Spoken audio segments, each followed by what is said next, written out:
Good morning. It is 6:31 and it is Monday, March 16th, 2020. Welcome to Mornings with Bob Marrone. I am Bob Marrone. This is Radio Westchester, your radio station at a very empty radio station here in New Rochelle. It is 35 degrees, few clouds in the sky. We'll get to the headlines in just a moment, but it's going to be a pretty nice day, mostly, until we get in late into the evening, maybe a little rain, but just much later on. Welcome to the program. Our headlines, and we can go all over, but let's take it nationally first. What with the virus, the White House urges Americans not to hoard as the death toll hits 62, with many store shelves stripped bare of toilet paper, water, and other essentials. Here in New Rochelle, the Westchester County Executive plans to declare a state of emergency, as does New Rochelle today. In fact, the mayor of New Rochelle was saying that New Rochellians are not being waited on in cities or places outside New Rochelle, thanks to all the hubbub. Schools in Nassau, Suffolk, here in Westchester are going to close this week. 2 lawmakers have tested positive for the disease. We'll give you town-by-town cancellations. And if you're going into the city, New York City eateries and bars are going on delivery only as the virus spreads. A lot more to come. Stay with us. Latimer will be joining us today. So too will the mayor. And at 7 o'clock, we will be hearing from overseas, from Europe, and see how the virus is working there. But first, the weather, and the weather is brought to you exclusively by United Hebrew of New Rochelle, voted one of America's best rehab and senior care campuses, and it's right here in New Rochelle. Visit uhgc.com. 35, a few clouds. Going to get up to 44 today. Sunshine with increasing clouds later tonight. That's into the evening. Tuesday, it'll be rain, sunny in parts of the day, rain later in the afternoon, getting up to 56. Wednesday, cloudy. The temperature will be 54. And as usual, the top of the hour, or rather bottom of the hour, the top of the show, is brought to you by Aging Issues Management, the law firm of Payne & Con, Dominic's Fine Cigars, and Plug-in Virtual Reality. Welcome to the program as we get busy, and it is a busy morning, folks. The White House urges Americans not to hoard as coronavirus death toll hits 62. Many store shelves stripped bare of toilet paper, water, and other essentials. The White House also appealed to Americans not to hoard as the virus spreads. Economically, the Fed has cut interest rates to near zero amid coronavirus outbreaks. The U.S. Federal Reserve cut the interest rate for the second time in less than 2 weeks. Now, this morning, the market hit what we call limit down. The futures were so far down that they freeze. You can't go any lower because the market controls that over 1,000 points. And in a statement, the central bank said it was cutting the rates to the target range of zero. That's right, 0%. American Airlines will suspend nearly all long-haul international flights starting on March 16th. That's today. The U.S. airports are in disarray, as you might imagine. What with the screening taking place. We'll be back some more national news as we go through the morning. It is 5:36. Welcome to the program. Now, for those of you here from others, they say, my staff was saying on my aides de camp, don't tell anybody, but we're going to tell you one of our streaming services, YouTube, and I know a lot of you watch on YouTube, may not be getting the service. So if you hear from someone, hey, are we on the air? Yes, we are. Have them go to Facebook, Instagram, Periscope, Mornings with Bob Marrone, RadioWestchester.com, or whatever. All of them up. Okay, Westchester County Executive George Latimer said he expects to issue a state of emergency today to increase the county's efficiency in dealing with the coronavirus. I spoke today, he said, this was Friday, with key superintendents and the various mayors and supervisors to indicate my intention. Likewise, we will hear from Mayor Noam Bramson this morning here in New Rochelle. He, too, will be declaring an emergency, but the issue with him as well is he reported yesterday afternoon that there are New Rochellians who are not getting served, if people know they're from New Rochelle, in other cities when they show up either to buy or take on services. Rather interesting. I don't know, do we wear a badge that says We're from New Rochelle. Schools in New York City and Nassau and Suffolk counties will be closed starting today, and 44 districts plus Westchester in the state's epicenter will close likewise. Andy Cuomo said that yesterday, Governor Andy Cuomo, during a Sunday conference call with county executives. And he also gave, to his credit, when he talked about the senators and the assembly here, about they still have to come to work and do what they need to do so long as they keep their distances. He says if they didn't want to do this and get involved in public service, they shouldn't have run for office. Kudos to him for saying those kinds of things. Boy, can we agree with that. As we pass through 638, New York will shut down public access to the Capitol building after 2 state lawmakers tested positive for the coronavirus. Assembly members Helene Weinstein and Charles Barron, both New York City Democrats, have been infected with the COVID-19. The infection of the 2 lawmakers threatens to throw the state's legislative session into chaos at a time when they are needed. Now the public will be kept from the Capitol at a time when it's usually at its most busy. And Cuomo said, quote, "We have spoken with the Senate and are undertaking an intensive cleaning of the Capitol and the legislative building. All legislators and staff that have come in contact with these members will be tested." That's the 2 members who proved that they were COVID-19 infested. It is 5:35. We're going to share with you now just a summary of the closings here in and about this region. Byram Hills, the Disney Sports and Music trips, Washington, D.C., and Boston trips have been canceled. Again, those are bus rides. In Cortland, Cortland Town Court closed Thursday because someone who is now self-quarantined, that person has not tested positive, though, for the virus. In New York, by the way, in general, the virus has hit 44. Elmsford, the Westchester Skating Academy will be closed after a player tested positive there.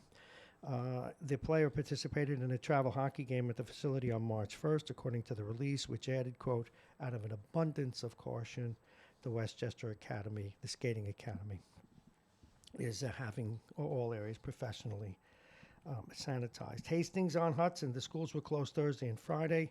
They will be sanitized, though likely to be closed later this week. In Larchmont, Westchester Ballroom Spring Into Ballroom event at the American Legion was canceled. In Mamaroneck, the Central School has canceled non-mandatory gatherings in school buildings. And March 11, Superintendent Conference Day, they had a full day of school. The Civil Library was closed Thursday and Friday in Mount Vernon, so the building could be sanitized. It reopened over the weekend. And those are just some of the closings that you care about. Alrighty, some of the other stuff going on. If you're planning to travel into the city, off the table, well, New York City eateries and bars will go to delivery and takeout only. And regarding the schools in New York City, if we didn't tell you yet, de Blasio finally canceled classes amid the virus crisis. We had that same dynamic here with a sincere effort to keep the schools open, or at least as open as possible. That did not work out, as you now know. And here's what the professionals are saying. Assume as you act, as you go about your daily business, that you've had contact with the virus. New York City officials have effectively stopped trying to trace coronavirus cases, saying everyone should assume they've already had contact with someone. Diplomats in the city were given the startling warning in a brief Saturday afternoon message by a team of New York officials led by the mayor's office of international affairs. And again, saying everyone in New York should assume they've come in contact. Well, if that's the case, we'll all be frozen in place. Life cannot come to a complete halt, although it's pretty close to that now. It is 6:42. You're listening to Mornings with Bob Marrone. I am he. This is the radio station at the train station. Before I get to other news that's going to get me upset, we'll cover some sports now. For those of you who didn't hear it because you were busy, A big day for New Rochelle sports. Kind of a nice thing, given all the troubles we've had with the coronavirus. Rick Pitino, the Hall of Fame coach, legendary coach. We all know he got into some issues with his former assignments. He was coaching out in Greece recently, but he has been hired as the new coach here in New Rochelle for the Iona Gals. And as one writer put it in the paper today, he brings his tireless work ethic and leadership to Iona, and he gets a chance to finish his football career, or basketball career, where it started, right here in New York. We'll have more to talk about 8 o'clock today when we discuss sports. Unfortunately, this effort in baseball, particularly our home major league teams, to have players work out on their own, that ended as most of the Yankee team had to go back home when a minor leaguer was the first in baseball to test positive. So that's going to affect probably everyone, and all the other teams. They probably will not, I repeat, will not stay in spring training. I don't know what will happen out in the Cactus League, but certainly down in Florida. And for those of you who are football fans, free agency is set to open today. All eyes are on Tom Brady. He still hasn't signed. A lot of things going in the papers over the weekend about that he's not quite as friendly with Mr. Belichick as people might think, or at least Belichick refuses to say that he is so key to the franchise, doesn't make him feel loved. Mr. Kraft does, the owner of the team. But we'll see if he can make more money. He is 42 or 43 years old, and he certainly deserves this chance to finally make money. Now, he made a lot of money, but the point is he always took a hometown discount. Other quarterbacks, Eli Manning and others, not quite as good as he is, made more money over the last decade or so. This is his chance to cash in, so all eyes will be watching that, as you know, as they also head to this football bonanza, at least for him. All righty, very busy day. We have a lot more to talk about, some national news coming up, some local news to discuss. But first, as you would imagine, we have to give you another weather report.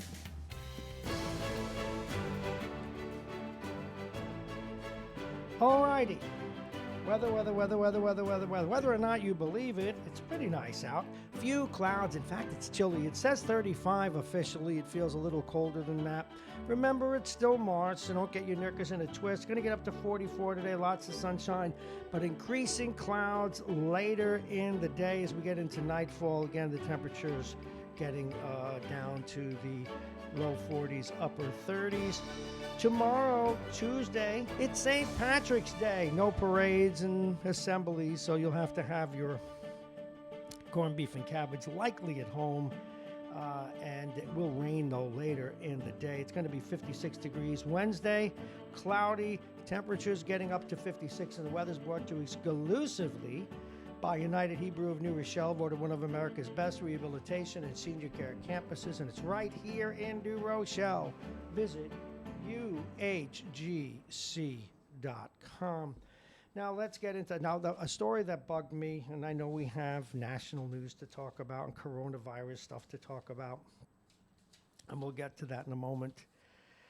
But you know, the president's been taking his hits. All presidents do during crises and stuff. I get that, and he's, sometimes puts his foot in his mouth.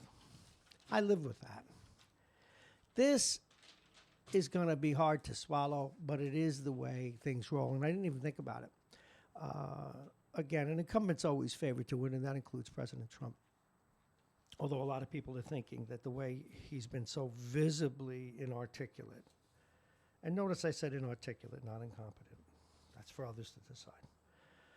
But still, you got to assume that he'll win. And I forgot that if he loses, though, what will he do?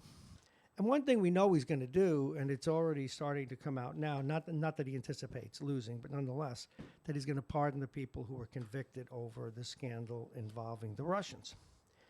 Well, here's a story, and it's in all the papers today. President Trump said yesterday he is mulling a full pardon for his former National Security Advisor, Michael Flynn, who pleaded guilty to lying to the FBI during an investigation into the 2016 presidential campaign. So now it is reported that after destroying, this is what the president is saying. So now it is reported that after destroying his life and the life of his wonderful family and many others too, the FBI, working in conjunction with the Justice Department, has lost the records of General Flynn, Trump said. How convenient. I'm strongly considering a full pardon.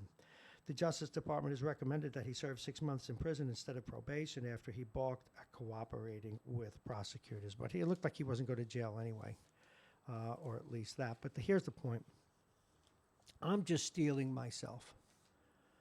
Whether you like President Trump or not, he has been very, very different. He has, in effect, broken all the rules. And some people will say, well, that's why he was elected. These people, when he loses or not, certainly if he loses the election, are going to get pardoned, all of them. And then we get into the whole debate, oh, it was a hoax and all of that. Thank goodness with all the coronavirus going on, I don't have to suffer that today. But it's like having someone died. You can't bring them back.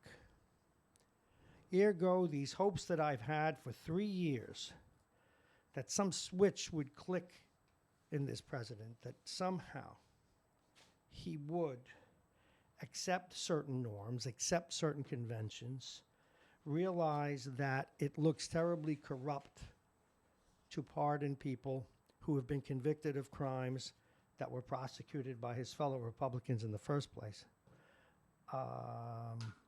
I'm not going to let it bother me anymore because it's like somebody died. That part of America, for now, I'm beginning to gain some hope, but that part of America is dead. That ship has sailed. We have finally had a president who outwardly flaunts the rules, and perhaps not in an impeachable way. That's for others to decide. I'm doing a Mueller now. The chicken hawk. Got a new one for him. Mueller and the state comptroller here in New York get the same thing. Boneless chickens. At any rate, he's already shown that you can abuse your power and get away with it. So that ship has sailed. I'm done. All righty, let's get to other news. We already said the Fed cut its benchmark interest rate to near zero and unleashed an aggressive set of additional moves aimed at preventing market disruptions. Airlines around the globe are fighting for survival as they confront an array of limits to air travel. That's going to be tough. By the way, that zero interest rate stuff is to create liquidity, but that's going to have ramifications for a while. Retailers are temporarily closing hundreds and hundreds of stores across the country. In fact, I'm a little concerned about that for the retailers. I mean, even our business here. For those of us who run our own businesses, nobody's guaranteeing our income, so we're just going to have to hustle a little tighter. Europe steps up the virus fight. In spite of a number of people infected and killed by the coronavirus in Europe, prompted more aggressive restrictions across the continent as government shut down cafes, restaurants, schools, businesses, and even some borders. Something the president said was true. He was a little quicker than they were to close borders, even though he took grief for that. Over the weekend, Spain ordered an Italy-like lockdown that bars people from leaving their homes without a valid excuse. France closed down restaurants, bars, and all non-essential shops, faced with an influx of French shoppers. Germany closed its borders with France and a host of other countries. At 7 o'clock, 9 minutes from now, we will talk with our correspondent in Europe, Marrone Vandermeer, calling in from the Netherlands, and we'll see how that shakes out, what's going on there. Now, a surge in infections is forcing a lot of closures in Europe and a lot of rather draconian behaviors in terms of people aren't even leaving their homes. Now, the U.S. is weighing troop cuts in Africa, potentially leaving allies to confront a growing extremist threat on that continent. Again, this whole effort to bring our troops home. Trump said he's considering a full pardon. Oops, I'm sorry, I did that story already. And here's news. Israel's president will give opposition leader Gantz the first chance to form a government in a blow to Netanyahu because they could not get a government formed after the last election. Usually they've asked the incumbent, the president, who is second to the prime minister, to form a government. Now he's asked the other side. Quite a blow to Netanyahu, who was also under prosecution there for corruption. And just a little bit more about small businesses. Small business confidence plunged in March to near its lowest levels in the past 7 years as business owners grappled with the effects of the coronavirus on their companies. Owners of businesses from restaurants to manufacturing firms are making tough choices as the fallout spreads from industries dependent on Chinese manufacturing to the broader U.S. economy. So do expect more turmoil today. The Wall Street markets are limit down. That means it can't go any further because you freeze futures and you freeze trading at a certain point in time. And indeed, that has been the case with the markets today. So folks, hang in for a wild ride because it is going to be a wild ride today. I'm checking other news even as we speak. Okay, where am I? I think that one more check here. All right. Governor Cuomo yesterday talked about people who are in the services, police, firemen, nurses, doctors, who have to report to work and do what they do and who are at great risk. He put that same accountability on elected officials. Good for him.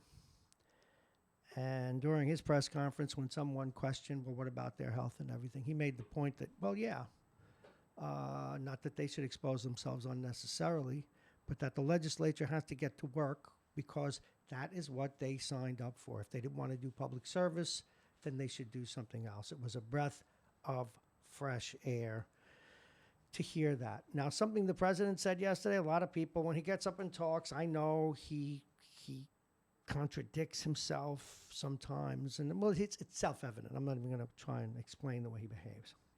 But one of the things he said, again, remember, he's inarticulate more than he is ill-intended. But something he said is true. And if you go out to any stores, you realize that there is no need to hoard. Now, if you're already been self-quarantined and you don't want to send anybody out, I guess maybe you need to save for a little bit. But the food stores are going to be open. They're not going to close them. People are going to continue to make toilet paper. Phenomenal thing. And if you go into a supermarket, as I did yesterday, there's plenty of food. There always will be plenty of food. This is like the breadbasket of the world. Chill. The president tried to make that point yesterday, and he was right. You don't need to take every bit of water off the shelves, besides the water's good. You don't need to take every bit of hand sanitizer off the shelves. They're going to make more. We got some right here. You want some? I'm not going to on sale. People have to just take it easy and not hoard. Now, the other message, for me at least, before we go over the lineup for today, the other message is this.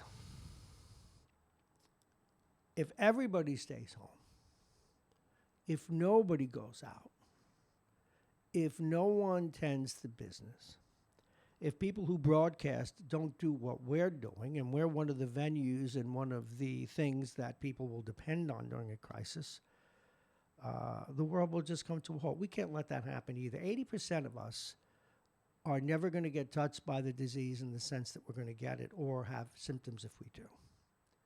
And we need to do all this, and not that we shouldn't do it, because we need to, for the 20% for whom will feel the full effect of the virus on their person, and that number more consolidated from that, distilled from that, who are elderly and ill. At the same time, we need to do all this for their benefit.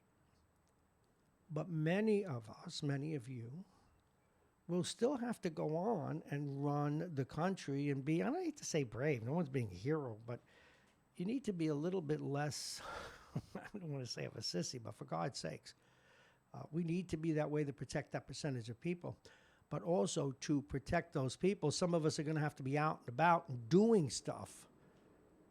So for those of you who have those kinds of jobs, farewell, you'll be fine. 99.9% of you will be fine. Get out and live. But get out and live, because without some functioning infrastructure, we can't even help the people that this great step back, this great American freeze, this great change in life is intended to achieve. It will not be achieved if everyone stays home. So that's my little word of wisdom, if you will, for the day. The fear is palpable. And I think, as Mayor Noam Bramson will be telling us, and I'm going to go over that lineup in a minute, as Mayor Noam Bramson will be telling us, um, people hear that you're from New Rochelle, and they're treating us like we're from Wuhan. Well, I guess with some justification, because if someone walked in your office now or in your house from China, you go, oh, goodness, or Italy, oh, goodness, or Iran, oh, my.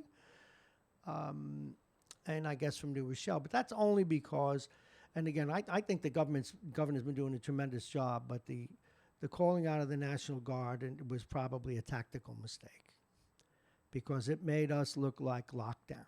And we're not in lockdown. I drove right through that area the other day, couldn't find a soldier, couldn't even find a person. Use the bank up in the north end. So here we are, just like every other city, except it's very quiet, and now we will suffer the scars of that, won't we? So balance.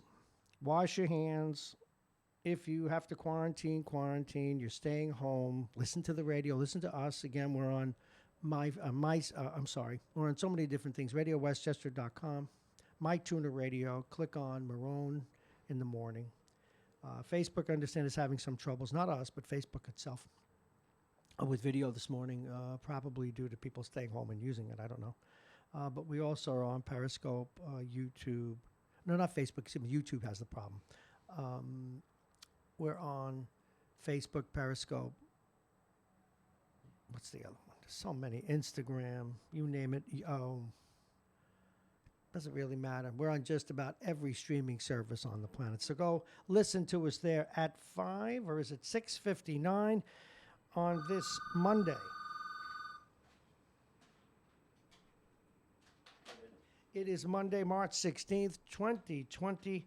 It is 35 degrees. There's a chill. And we said we go over the lineup, and we will today. We have a lot to do coming up. And right now, we will be hearing from the Netherlands, where our correspondent out there who does this kind of work in Europe, Marrone Vandermeer, is standing by in the Netherlands to give us an overview of how things are going in Europe and what it's like to be there. After that, we'll talk with Vince Russo and get a roundup for the day. How are things looking like where he hangs his hat? He will be followed by George Latimer, the county executive, who will be declaring a state of emergency in the county today. He then, later on, after sports, will be joined by Mayor Noam Bramson, the mayor of New Rochelle.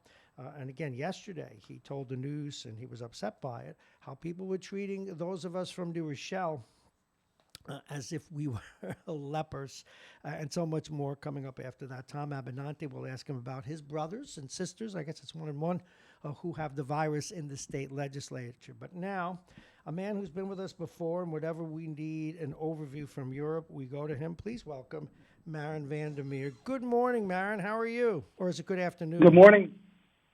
Good morning, Bob, and good afternoon to me. Yes, it is good afternoon to you. Now, what's the mood like in Europe, particularly up north where you are in the Netherlands? But we saw where France and Germany closed their borders. But you tell us, and I know it affected you personally. I think you were in Barcelona at the time, and you were sent Correct. back. What happened? Well, things escalated over the last week or so. On Thursday, I went to Barcelona. We really thought about going, and it was a pickle to go. Would we go? Would we not go? And they came with measures here in the Netherlands, but they were not really strict measures. So we thought, you know what? We will go. I don't think it will escalate in the next couple of days. Our flight back is on Sunday. I think we will be more than fine to take that flight back. So we went, and we were there for 21 hours because on Friday, the country of Spain declared a state of emergency, and we bought a ticket back, and we were back Friday night after leaving on Thursday. So, yeah, that was crazy. And then over the weekend, and yesterday was even one of the measures that the Dutch government took. to close all schools, to close all restaurants, to close all bars because people from Belgium, where they did the same thing on Friday night, came over to the Netherlands just to drink beer or to go to a restaurant, and the government of the Netherlands like, that's enough. We have to stay inside. So we're basically on a lockdown, and they advise you to stay at home as much as possible. I'm working from home. My wife is working from home. Everybody is basically working from home. They have a group of people that cannot work from home, such as police officers, such as conductors, such as, well, the personnel in hospitals. They have to work. So if you can stay home, they advise you to stay home. And I'm only going outside basically to do groceries. Okay, now do you have in Europe the same uh, the shortages? Like, for example, people are running out here in the States and buying toilet paper, which just amuses the heck out of me. It's like watching a market. All of a sudden, it's scarce. You having any of those? Well, it's not scarce at all. People think it's scarce. So, what you said earlier, 15 minutes earlier, do not hoard. And that's basically what the government says here, too. Do not hoard. There is enough. We have basically 4 times the amount of food that we actually eat and drink here in the country. So, there is no need to go and hoard in the supermarkets. People do that, and that's basically what you see. That's the true nature of humans. Like me first, so I need everything. Funny video I saw, or funny clip I saw on Saturday, was a guy who works in a warehouse with toilet papers, and he was driving on his forklift through the warehouse and laughing his ass off because there was so much paper, so much toilet paper. He's like, "We're not gonna run out, people. Why are you doing that? I'm happy you're doing it because it's good for my business, but there is no need to run to the supermarket, people. You're only bringing the supermarkets into trouble." Well, now what about your country and the surrounding areas? Do you have any sense of how many people have the virus or how many people have been tested for the virus? And what are you hearing about the rest of the continent? Well, if we're looking at the Netherlands, right now we have 1,136 people that got infected with the virus, according to the numbers. We don't know that for sure. I think the number is higher, but these are the official numbers. We have total deaths 20, and 2 people recovered, according to the latest numbers that I found on the website that is keeping close track. We're 13th on the list right now with infections. Above us is Norway with 1,256. The United Kingdom, which is strangely enough still not putting big measures on stuff. They had half a marathon, for instance, in one European of a United Kingdom city, which amazes me that they still do that. But yeah, if you look at the country, our infections are still going up. If you look at Spain and Italy, they are really high up. Madrid is hit hard, and for that reason, they have a lockdown now in Spain too. People from Spain can only go outside if it's really, really necessary. And if you go into Italy, you cannot go outside unless you have permission to go outside. In it, If you go outside, yeah, go ahead.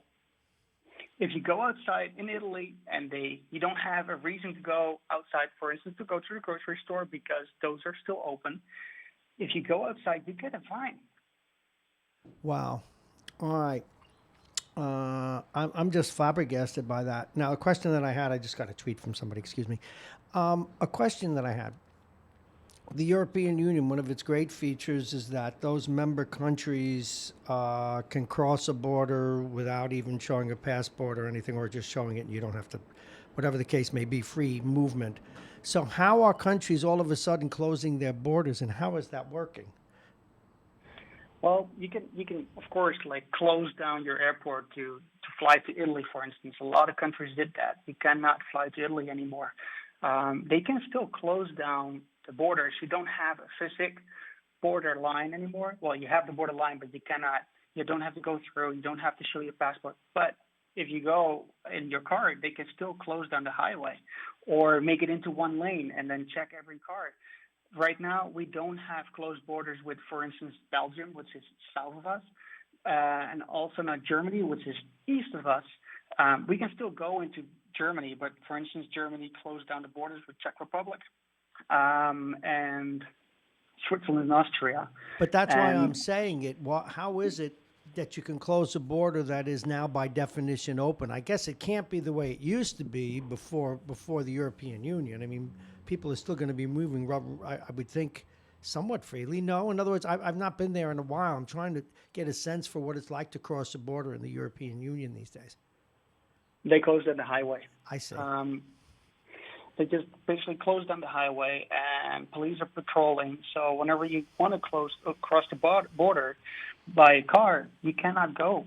They will stop you. So what if want to go? What if I'm a German national, or do I just, or is my passport just say European Union, and then I got to show them a driver's license where I live? What if I'm just going home? Or tough tiddlies? Well, if you go home, that's a different case. Then they can let you go on because they're patrolled by police right now. I so see. if you drive, and for instance, a German car with a German license plate, they can see you're from Germany. They will stop you. They still have border lines, for instance, between France and Spain, where you go through. But they can basically you can go wherever you would like to go. But they can close down the highways. They don't fly anymore. Trains don't go anymore. So that's how they can close down the borders. My guest is Marrone Vandermeer. He's our correspondent in Europe, but we've worked together for many, many years. He's based out of the Netherlands. Kind of got thrown out of Barcelona the other day. Now, actually, you didn't get thrown out, but were you asked to leave, or was it just you felt you ought to get home? Well, they declared a state of emergency, and at that point, we took the choice ourselves to leave because we didn't know what's going to happen. My sister lives in Barcelona, so we had a place to stay, but we were afraid to stay there for 3 weeks because they closed down all borders and airports. In the end, that did not happen yet. We could have flown out on Sunday because our flight was still going. Bummer for us, we didn't get any money back, but we didn't want to take the risk, so that's why we basically moved. We made that choice ourselves. The government didn't say, you have to leave right now, you're not wanted anymore, but we made that choice ourselves just not to be stuck because you don't know what's going to happen. Okay, well, tell us the mood, and I don't know any other way to put it, but here in the States, we've got people like myself who are taking every precaution, but aren't particularly unnerved about it. Maybe because doing the news, you tend to know a little bit more of the details, and you understand the risks and not. But a lot of people are afraid. A lot of people don't want to go out. A lot of people don't want to go near anybody else. There's that uneasy balance. What about in Europe? How are people reacting? There's a lot of uncertainty about what's going to happen. This is a situation that nobody ever witnessed, so we don't know what's going to happen. You don't know how long it will take. You don't know, basically how life is going to be and how long it will be like this. For that reason, but people are pretty calm. Too calm, if you ask me, because, for instance, what I was telling you before, they closed down bars and restaurants in Belgium, which is south of the Netherlands, and you can just 20 minutes, 30 minutes if you live in the south. And people just came over from Belgium to the Netherlands to shop and to go to bars and restaurants and didn't take it pretty strong as in like, this might infect me too, or I can infect somebody else, so I should stay home.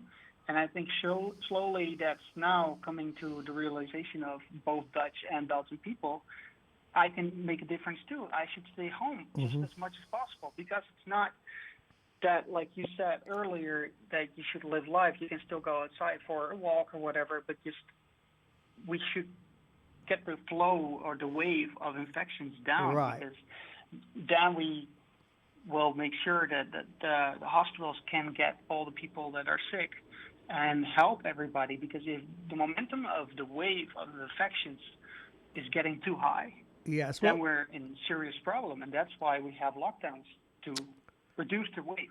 Well, I can share with you, my radio station is here in if not the busiest, one of the one or two busiest train stations in Westchester. And I got to tell you, it is a ghost town here. 5 o'clock this morning, it was me, the guy that owns the snack bar, and the security guard, and one or two passengers. And it's very eerie to see it so quiet and traffic so light. Now, how's the media handling it in Europe?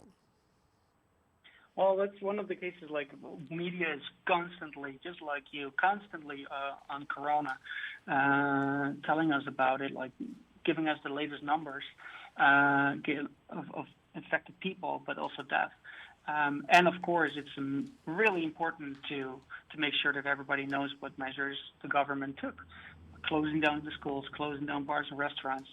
Funny part is that, like, well, you do know about our weed situation here. Actually, you get more liberal now in the U.S. than you do that we are basically. But yesterday they closed down all the coffee shops at 6 o'clock in the evening, and 25 minutes before there was a really big line at a lot of coffee shops in the country for the people getting their last weed in before they go in lockdown for 3 weeks. Well, is that that's interesting, because wow. Now, how's Amsterdam handling it? I mean, they rely so much on tourism. I guess like New York, it's going to be tough on the economy there. Absolutely. Bars and restaurants are closed now. On Sunday, a lot of people still went to bars, and I saw pictures of bars that had like promotions out that says the only Corona we have is the beer. Oh, yeah, yeah, we get a lot of that here. Now, the other dynamic is when people are home, now libraries are closed too here, so a lot of people, if you don't have a bookcase at home, you're going to have to go on your phone. But what are people turning to? Are they watching more TV? Are they reading books? Are they making babies? Which I highly recommend. What are they doing?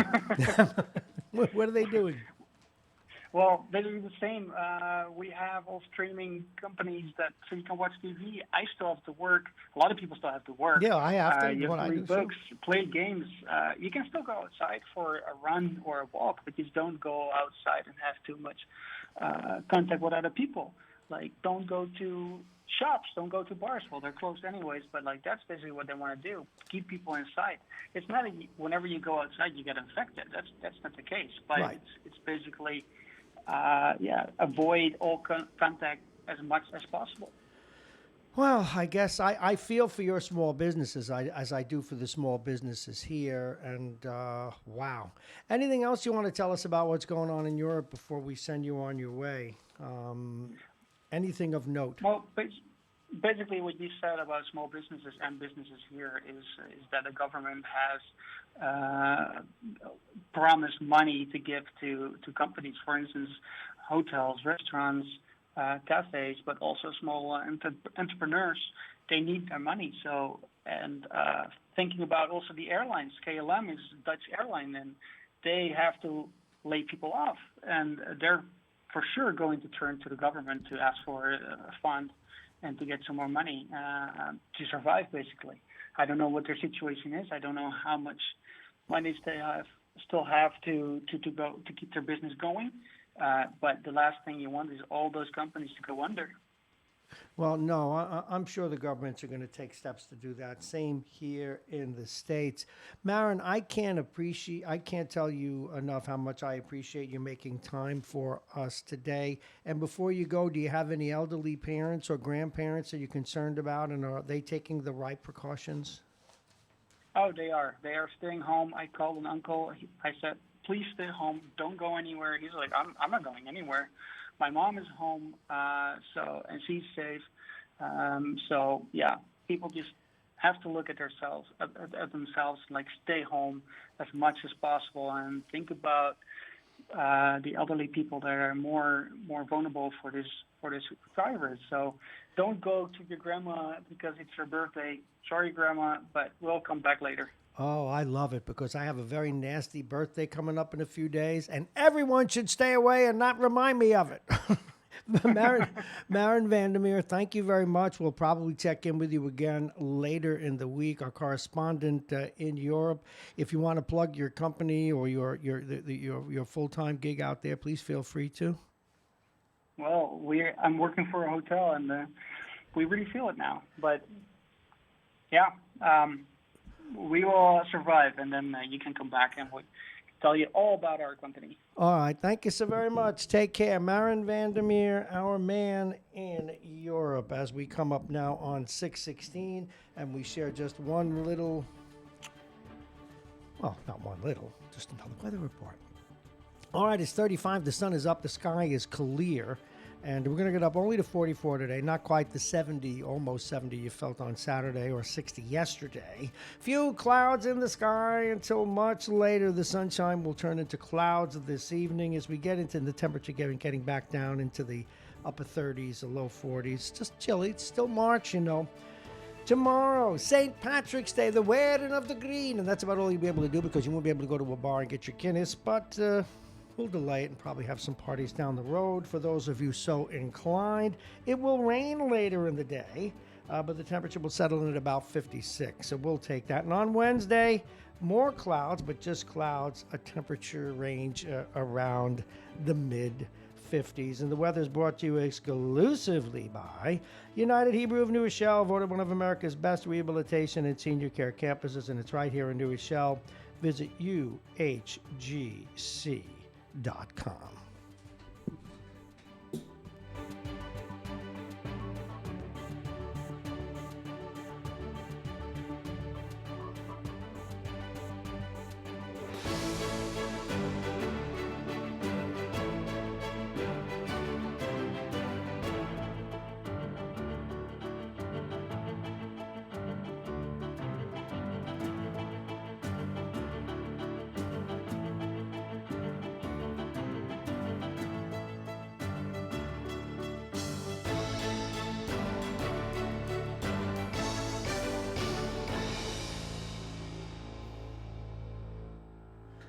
Alrighty, it is 7:18 on this Monday. It's March 16th, 2020. And of course, tomorrow, St. Patrick's Day. Usually these parades and parties and everything else, but not now, not this week. But this week we still remain sponsored here at Radio Westchester, Aging Issues Management, the law firm of Pena and Con, Dominic's Fine Cigars, and Plug-in Virtual Reality. Now, Vince should be joining us any minute. Vince, of course, our general reporter. He's a public official over in New Jersey, but a part of the program. County Executive George Latimer will join us at 7:35. Jake comes in at 8. We'll talk a little bit about sports. That's obviously the headache himself, Vince, on the other line.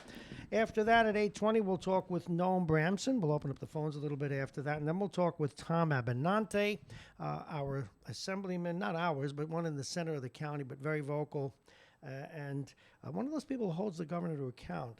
But I'm sure he'll be pleased, as most of us are, with the behavior of the governor and how he's handled this crisis. Again, the one caveat I throw in, I don't think he needed to.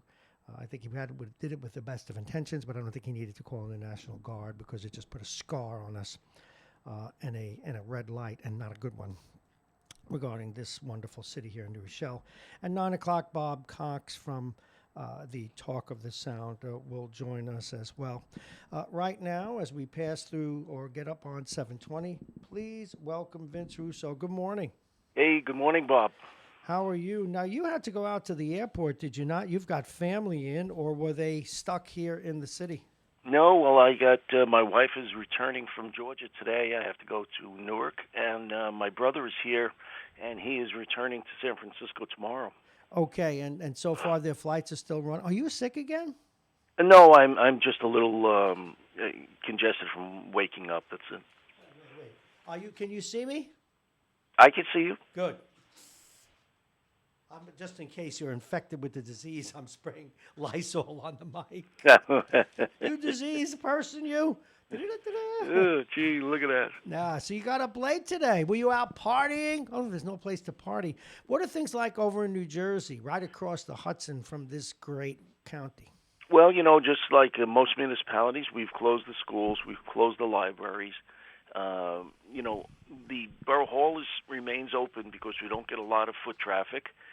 And we're just taking a wait-and-see approach. I had a meeting with some other council members the other day with the Board of Health officer that we have a consortium of 5 towns that has one Board of Health officer. And he was kind of saying, well, I don't know if they should have closed the schools so soon, and, ta-da. And, boy, I said to him, well, what would you do?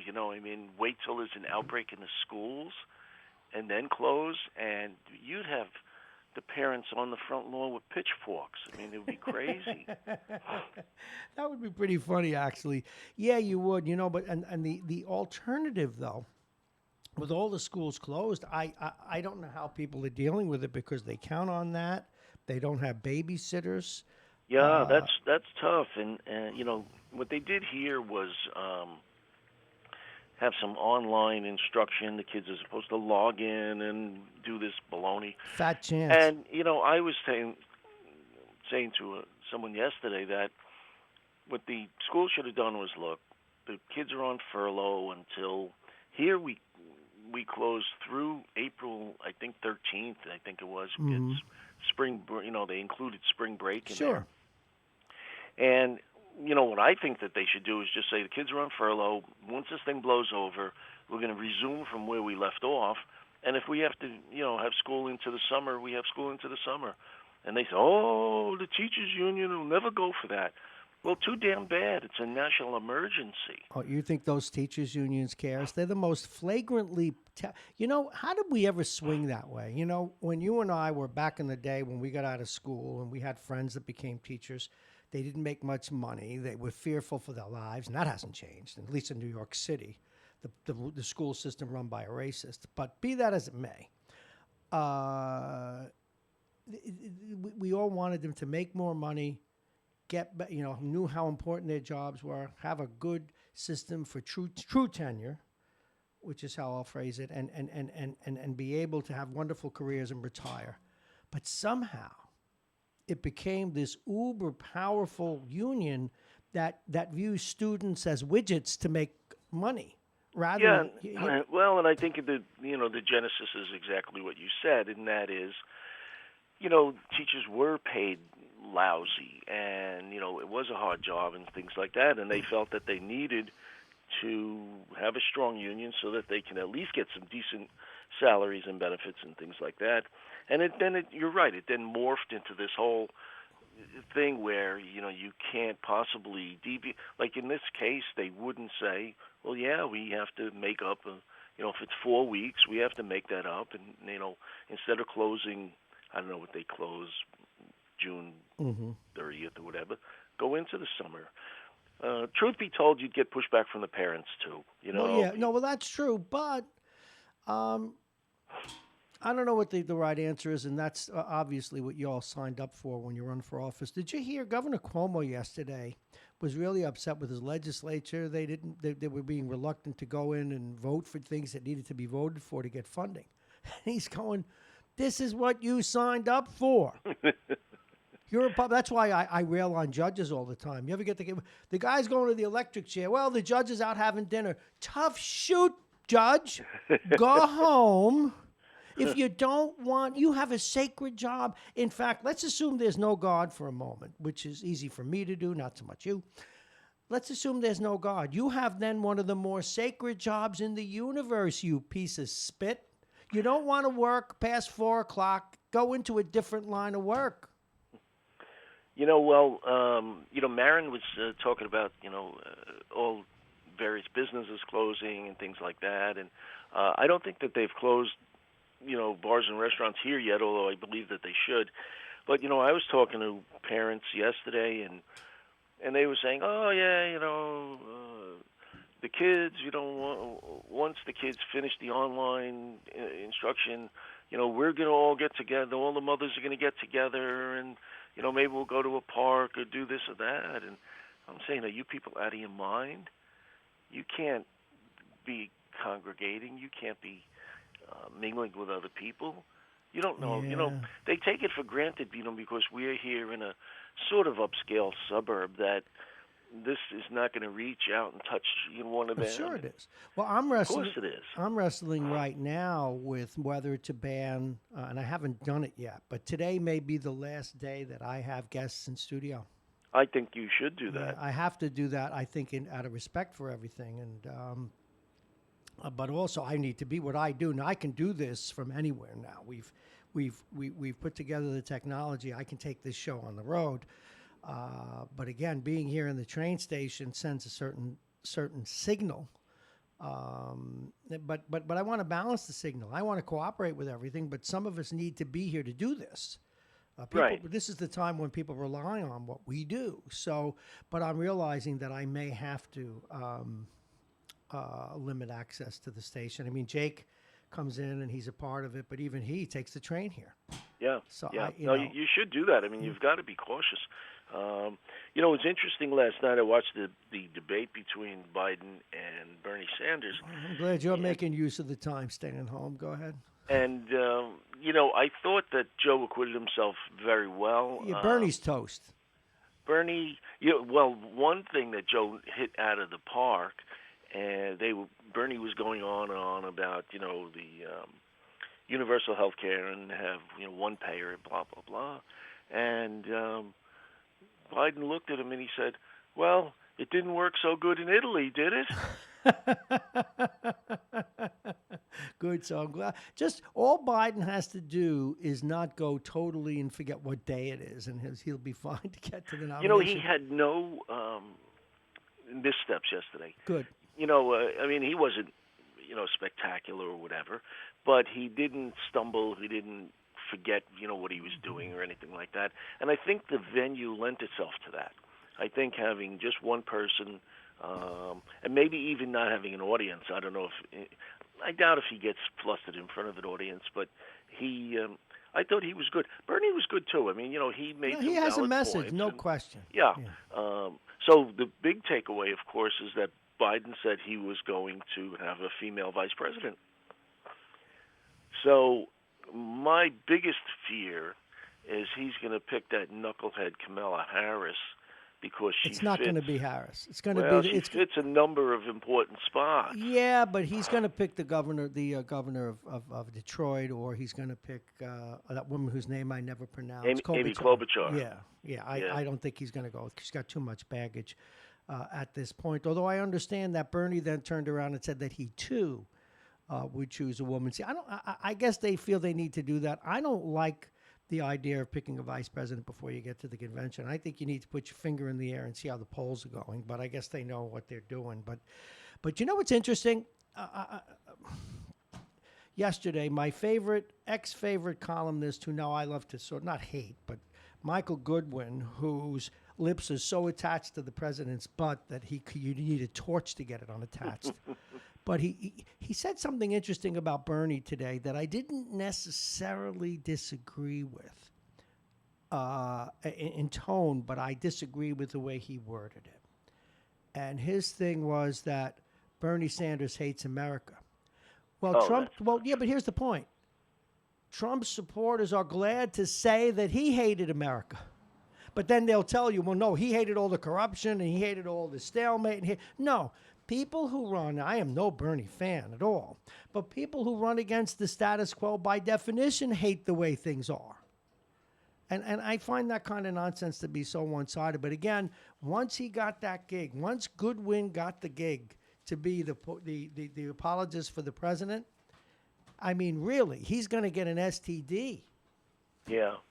It's just disgusting. Anyway, and he's brilliant. I think that they all got to make a living. I think that, by Joe saying that he was going to pick a female vice president, I believe that Bernie was kind of forced into it because he said, well, I'm leaning in that direction. I don't think he wanted to commit at that juncture because the moderator said, well, Mr. Sanders, Vice President Biden just said that he's going to pick a female vice president. Will you do the same? And he said, well, I got to tell you that the universal health care is a human right. Would you stop imitating? And he went through that whole thing, and then the moderator said, well, again, what about the vice president? Well, I am leaning in that direction. We will see. But so I don't think he wanted to commit. Thank at that God. point.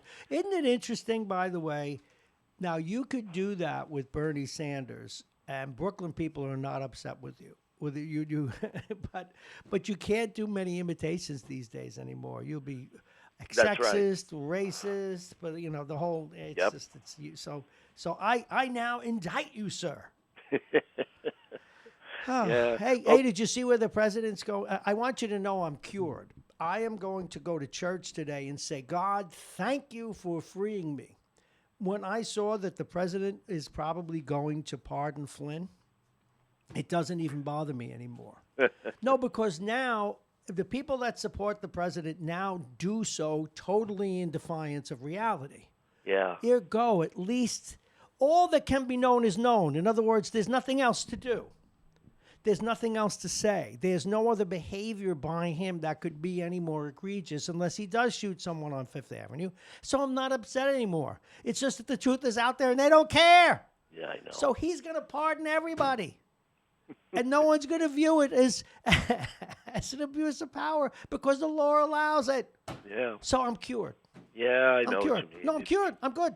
I don't care. He can do anything. He could take an M16 to an orphanage and it won't bother me anymore because everybody knows the way he is and some people just like it. So that's okay. Yeah, it looks like the stock market's going to tank again today. No, it won't limit down, my friend. And that's a word I haven't heard since my commodities days. Yeah, I know. Well, in the futures, Dow futures, went the limit. Boy, I don't know how we're going to recover from this. This may even be worse than the virus itself. Oh, it is worse than the virus itself. But you know what's where I still feel?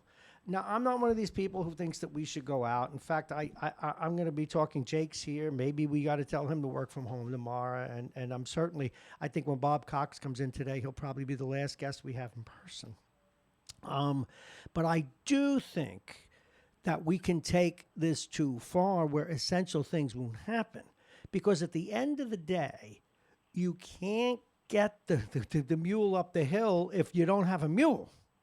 In other words, you're going to need cops, firemen, people who are willing to come to work, people who are willing to take on some risk to make the world go forward.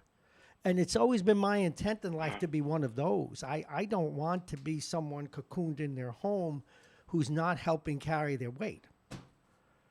Well, it's a tough situation, because people, like I always Hold on a minute, V. Jake is blowing his nose. Get the Lysol out. I got it. Did you see me spray him? Go ahead. Sorry. The example I always give is, what happens when the virus breaks out in the chicken processing factory and they close that down, and the trucking plant, trucking company. Oh, no. I hope nothing happens in the chicken factory. What will happen to Robert Mueller? And so then there's no deliveries of chicken to the supermarket, and, multiply that by all the other goods that's going on. I mean, this could get really, really ugly. I know it can, but people are going to have to stay strong, or otherwise society's going to see. I can't talk today. I'm having one of those days, where I can't pronounce words. It's your fault. So must have come from making love to that French girl last night. I was That's from a movie, folks. Before I get in trouble, go ahead. They were saying, the future of sports may have changed too, because of all this and the way we look at large crowds, et cetera, and I think that most of the sports leagues that have suspended will not resume. I think baseball will because it's in the beginning of the season and it's coming into the main part of the season for that sport. Hockey, I think, is finished. I don't think you're going to see any more hockey until. You're going to see hockey in July. I just remembered something. I don't think we are. I got to tweet George here because my YouTube is working. Okay, you are live. Excellent work. No problem. No, I'm going because I got to get a hold of Latimer because we're having trouble with the other phone line, and so I'm doing this anyway. Vince. It is always a pleasure to have you. Stay strong. All right, Bob. We're going to hang in there. Don't eat any virus. Hold on. Wait a minute. This is for you. All right. I just made sure that you're well. Thank you very much. My best ever. Listen, give my best to your brother, please. I will. Get to see him. Tell him to travel safe, all right? Yeah, tell George for what it's worth. I think he's doing a great job. Yeah, most people feel that way. Thank you so much. Thank all righty. Vince Russo, everybody.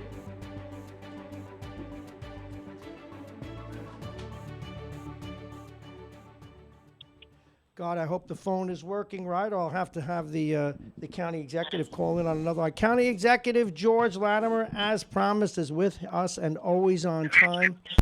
Nope. Darn it. Yep, I didn't get that note out in time. County Executive, I'm going to ask you to call our other line. There seems to be a click on this line, but maybe not. Let's try it. County, it is. What's here, Bob? It's the 999-4006, or I'll call you. Oh, you got to love it. What's wrong with this phone? Yeah, that's him. That's George Latimer for you. All righty, we're going to call him. So Jake and Vince, when they wake up in the morning, they have all kinds of hacking and coughing and stuff like that. What are you going to do? I'm going to call the county exec, and I'm going to do it on our hotline. Damn phone. Oh, gotta love it. Anyway, folks, we're going to talk with him. I just got a note, too, from Jake. Latimer was at a ribbon cutting yesterday. He is out there showing people that life goes on, as indeed it does. So let me call the county exec.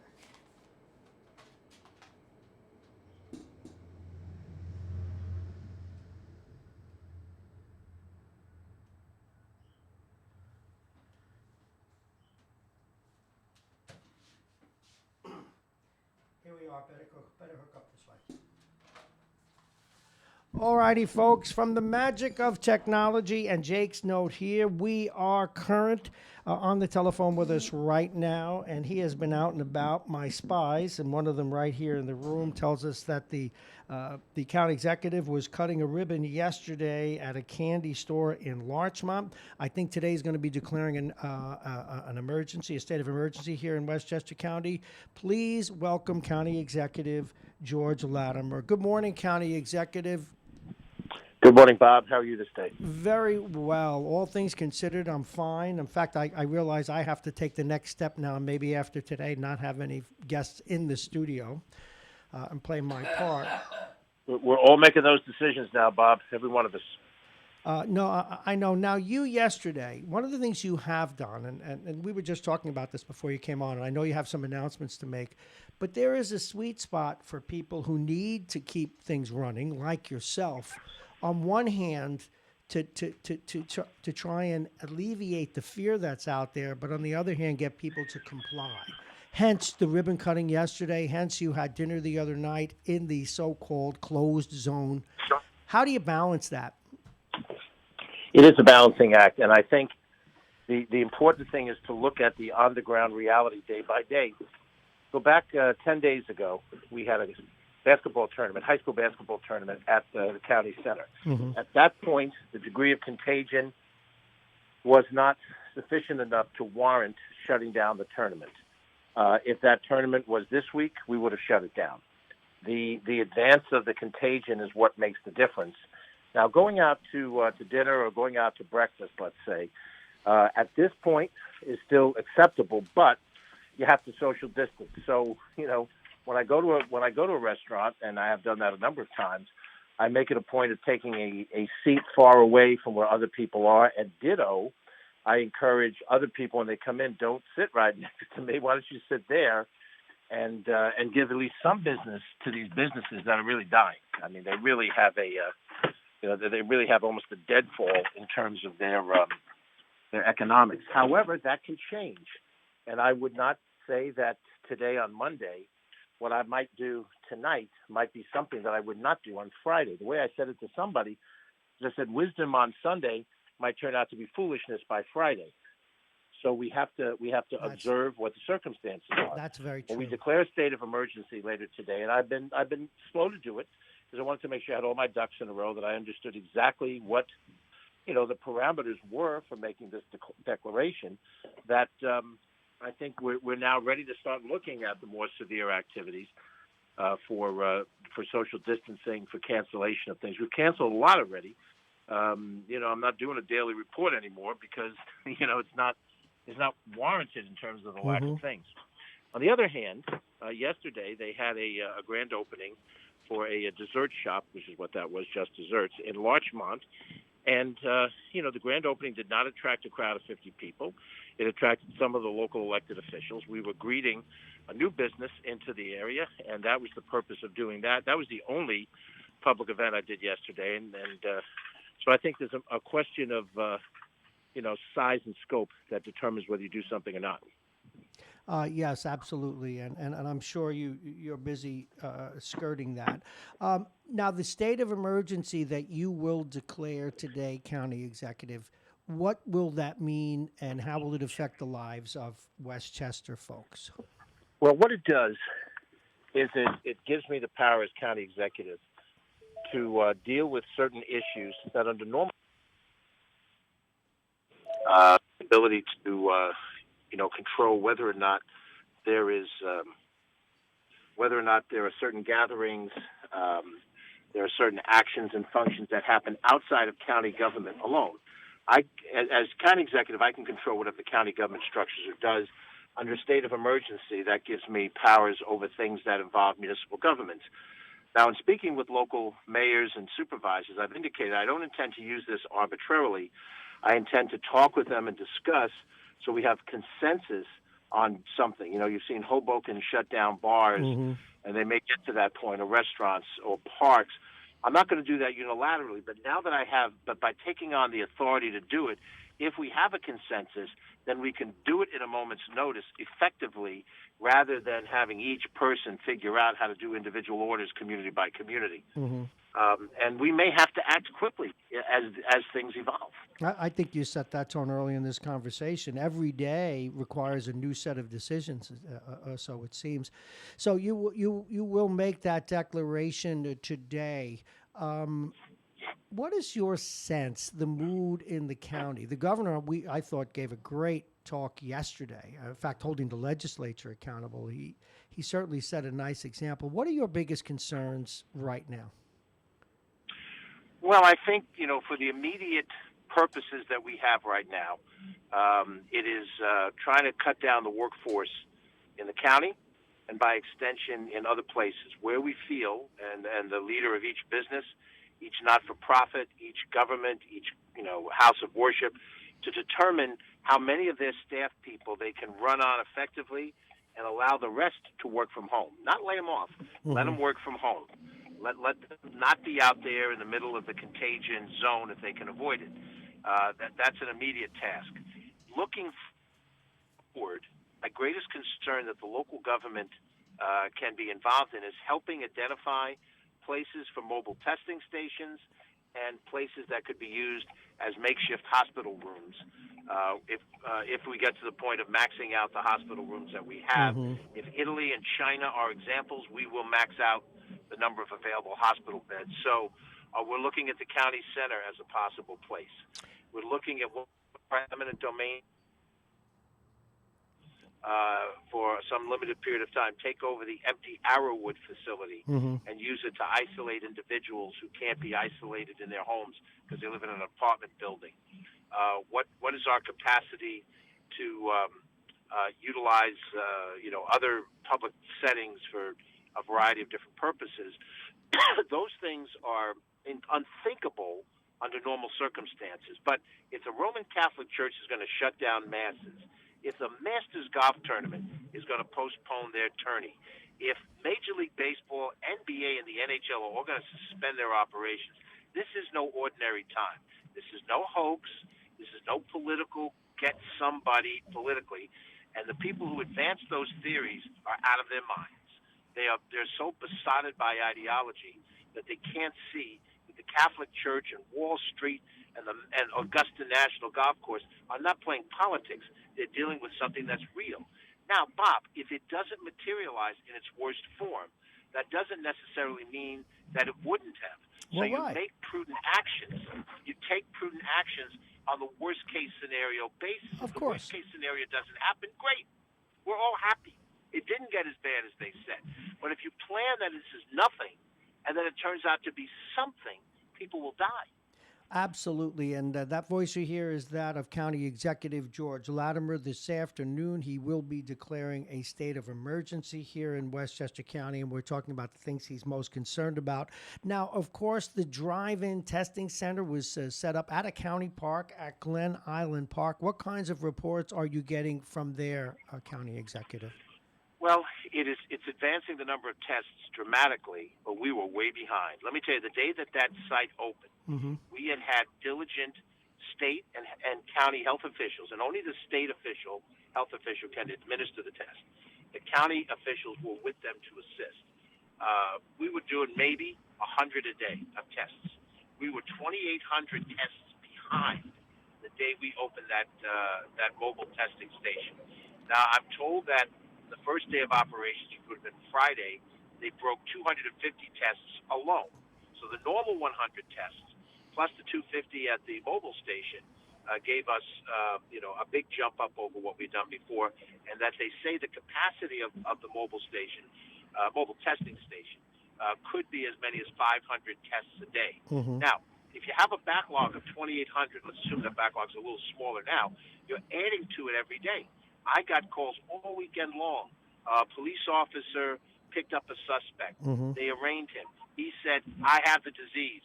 Immediately now you got to test the cop. You have to test the guy, the front desk sergeant who booked him. They were all in close proximity. The jailer who walked him downstairs to the holding cell. All of those people now are potentially compromised. And you can't wait a week because you need those people doing the law enforcement work.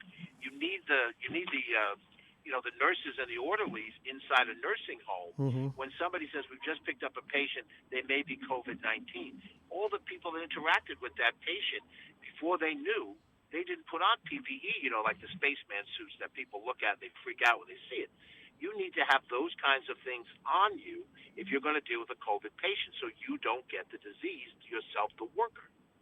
Keep in mind that the Asian doctor that discovered this caught it and died. So this is how dangerous it is for healthcare workers. When you see these nurses going out there to test people, they're running a risk. And, just like a police officer runs a risk every day when he pulls a car over. So this is serious. I'm not frantic about this. As I said, still went out to have dinner in the zone, but we must be prudent. And if things change, we have to change with those changes. I want to go down another avenue. All of us entrepreneurs, small businesses are very concerned. You call someone up, well, I'm not buying anything right now. I'm half shuttered. Economically, how long do you not that you're an economist and that's how you're spending your time, but I'm sure tax receipts are going to be down for the county. Businesses are going to close and have trouble. Economically, this is going to be a huge headache for people. Well, let me speak just from our own standpoint as a government. I went through a very elaborate defense last year of our decision on the sales tax revenue. And I promised that we'd have 2 years of free tax free, and I actually delivered a small tax cut because the circumstances were better. All of that math is blown sky high. Yep. We are spending personnel costs now in health department that we never imagined budgeting. We know that because of the lack of economic activity, there's a nosedive in sales tax receipts. I don't know who is going to be able to sell a house, in some of these New Rochelle right now. That the haze that hangs over New Rochelle unfairly is going to make it impossible to sell your house in New Rochelle right now, or at least not at the market rate that you want.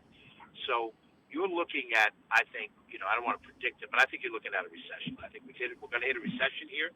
Every entity, some small businesses are going to go under.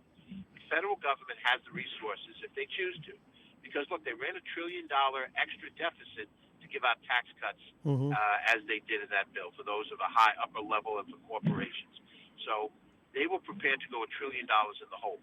Now, every small business, every beautician that has to physically be in the beauty parlor to do your hair, who can't do it because of social distancing, she loses her business. She loses her business. And so with that thought in mind, there has to be a tremendous federal effort to help stimulate the economy, not just during this time, but when this is over. If this will come to an end, this will not kill everybody in America. No. There will be an America on the other side of this, and the economic problems will be dramatic. And I don't think, giving benefits to big businesses does the trick. I think you've got to figure out how to get it down to small businesses and individuals, so they can have some confidence that they can spend in this economy. If they don't have confidence that they can spend in this economy, then we're going to hit a deep recession. Well, it certainly seems to be a possibility. I mean, as I said, and I'm not whining yet, but when I call a business and see if they're interested at all in advertising, they're saying, hey, I don't have any money for anything right now. Goodbye. So, Right. and that's going to be a ripple throughout the whole economy, sir. And now what about your office? You need to have troops to get the job done. And I made this point in my monologue today. The people in public service have to assume a little bit of risk. There's no way around it. Well, look, I mean, if I'm seen as, the head of this government, then I can't hide. I can't say my That's personal correct. safety is paramount. I will be not in reckless situations. I'm not going into a crowd of people for no particularly good reason. But if I have to go to some public setting to address a problem or an issue, then I'm going to do it, and I'm going to believe that that is what my job is, to do it, and to do it prudently, but to do it. So I'm not afraid of that, and I'll go forward. The reality is right now that we're trying to figure out how many people in county government are essential to the running of the departments, and how many of them can work from home during a defined period of time. And there are some positions in some departments. I'll give you the classic example. You can't have very many people stay home if you're running a prison. Well, that's right. You need the prison guards in the prison. If you're treating sewerage, you need people at the sewer treatment plant to turn on and off the valves. But in the planning department, where you're working on plans for different developments and approvals, you can do that from home. You have your laptop, you have your equipment, you have your files with you. You can sit at home and be productive as you would be at your desk in the county office building. So there's some departments that lend themselves to work at home, and there are some that are difficult to do. And we're going through that process now. The less number of people out on the street, the less number of people commuting every day, the better off we are in terms of trying to reduce the contagion. And every business has to make that determination as to, what is workable for them to still function and yet not have as many people, walking through the door of their office. Well, that's absolutely true. I was just thinking, and incidentally, County Executive, where my station is here at the train station. It is a ghost town. I would say I've seen 12 people so far in the 2 hours plus 3 hours that I'm here, 2 hours that we're on the air. I was thinking had this happened 25 years ago, before everyone had a computer at home, working from home would have not been possible except for people who had very special exceptions and special computers installed. So in one way, not that this could ever be a good time to happen, but at least a lot of people can work from home and not skip a beat in mass industries. Well, that's true, and I think that technology both advances and hinders the things we need to do in society. For example, on Facebook, I'm pretty active on Facebook. As yes. I can't tell you how many particular times I had to repeat the fact that we have a declaration of state of emergency coming on Monday. It will close schools as of Wednesday. Most schools are closed already Monday and Tuesday. And then somebody else would post on Facebook and they go, when are you going to close the schools? All in capital letters. Because you have technology, but you have to use it, and you have to use it intelligently and not just, react. And that's what you get. You get people reacting. And in some of the social settings, the Twitters and the Facebooks of the world, people react without reading. They react without thinking. This is a time to be sober and intelligent and diligent. And I'm not saying this to lecture people. I have to remind myself every day not to stay within a certain boundary of reality here. Hyperbole is not appropriate now. Trying to make some political point because you think the moment allows for it, you've got to resist that. You need unity. You need sensibility. And you need to be able to talk to each other across the dotted lines of parties and ideologies and different demographics, and I'm old and you're young. Let's forget that okay boomer, okay zoomer garbage. Let's just deal with the problem that's in front of us. And if we doubt it, Bob, you and I both have Italian-American heritage. Mm-hmm. It is shocking to see what has happened in Italy. Shocking. And while I'm 4 generations removed from actually being family from Italy and the other half from Ireland, I watch that country and I look at it and I say to my God, could this happen here? The answer is, if we don't do intelligent things, it can happen here. And if it does happen here, Americans have had it good ever since the end of World War II. Now, there are men who want to fight in Vietnam. There are men who want to fight in the Middle East. And there are people every day that had difficult jobs, dangerous jobs. But as a society, we haven't faced a crisis since the end of World War II. And all of a sudden, we're going to find out, are we the men that our grandfathers were? Are we the men that our fathers were? Those men went through a depression and a world war, and they came out. They're gone now. They're not there to advise us. My dad is gone. My grandparents are gone. They're not there to say, George, be a man. George, be ready for this challenge. We have to be ready for this challenge, and we have to do it clear-eyed. Absolutely. And that's one of the things, having been a descendant of that generation, that I fight right now. a number of people, such as yourself and governors and police officers and people in your health department and so forth, a number of us are going to have to be out there and carrying the mail while we go through this. Not everyone can hunker down. And so for a lot of us, that urge is terrific to want to be one of the people that helps. And yet sometimes the best thing you can do to help is stay home. So it's a very interesting Correct. dynamic. Anything in the last few minutes, I just want to give you, sir, take the soapbox. What do you want to tell the people of Westchester right now? Well, I'll tell you the most important thing that I've been feeling, just personally over this period of time. This is a test for all of us, and I'll personalize it. This is a test for me. You've known me for a long time. I've held a number of different positions in public office, legislator here, this level there. I advocate for things. I stood up for things. I answered questions numerous times at various meetings. Now it has fallen to me to hold this particular executive job in this particular moment. And this is a test. Can I do the things that have to be done intelligently? Can I make people see that political leadership isn't because you're a great man? Political leadership is because you're an average American, and we are all average Americans, and we can find a path together as average Americans. And we're not waiting for the man on the white horse. We are all that person on the white horse. And can I not just articulate it in a speech, but can I deliver it in my everyday living? And, I'm 66 years old. I'm not a kid. I don't have another 50 years of messing around to do it. This is the test for me. And if everybody looks at it that way, this is my test. Can I keep my family together and focused? Can I hold my business together? Can I conduct my affairs in a way that calms other people, but rises to the moment? Then we will prove that we deserve to be our grandfather's grandsons.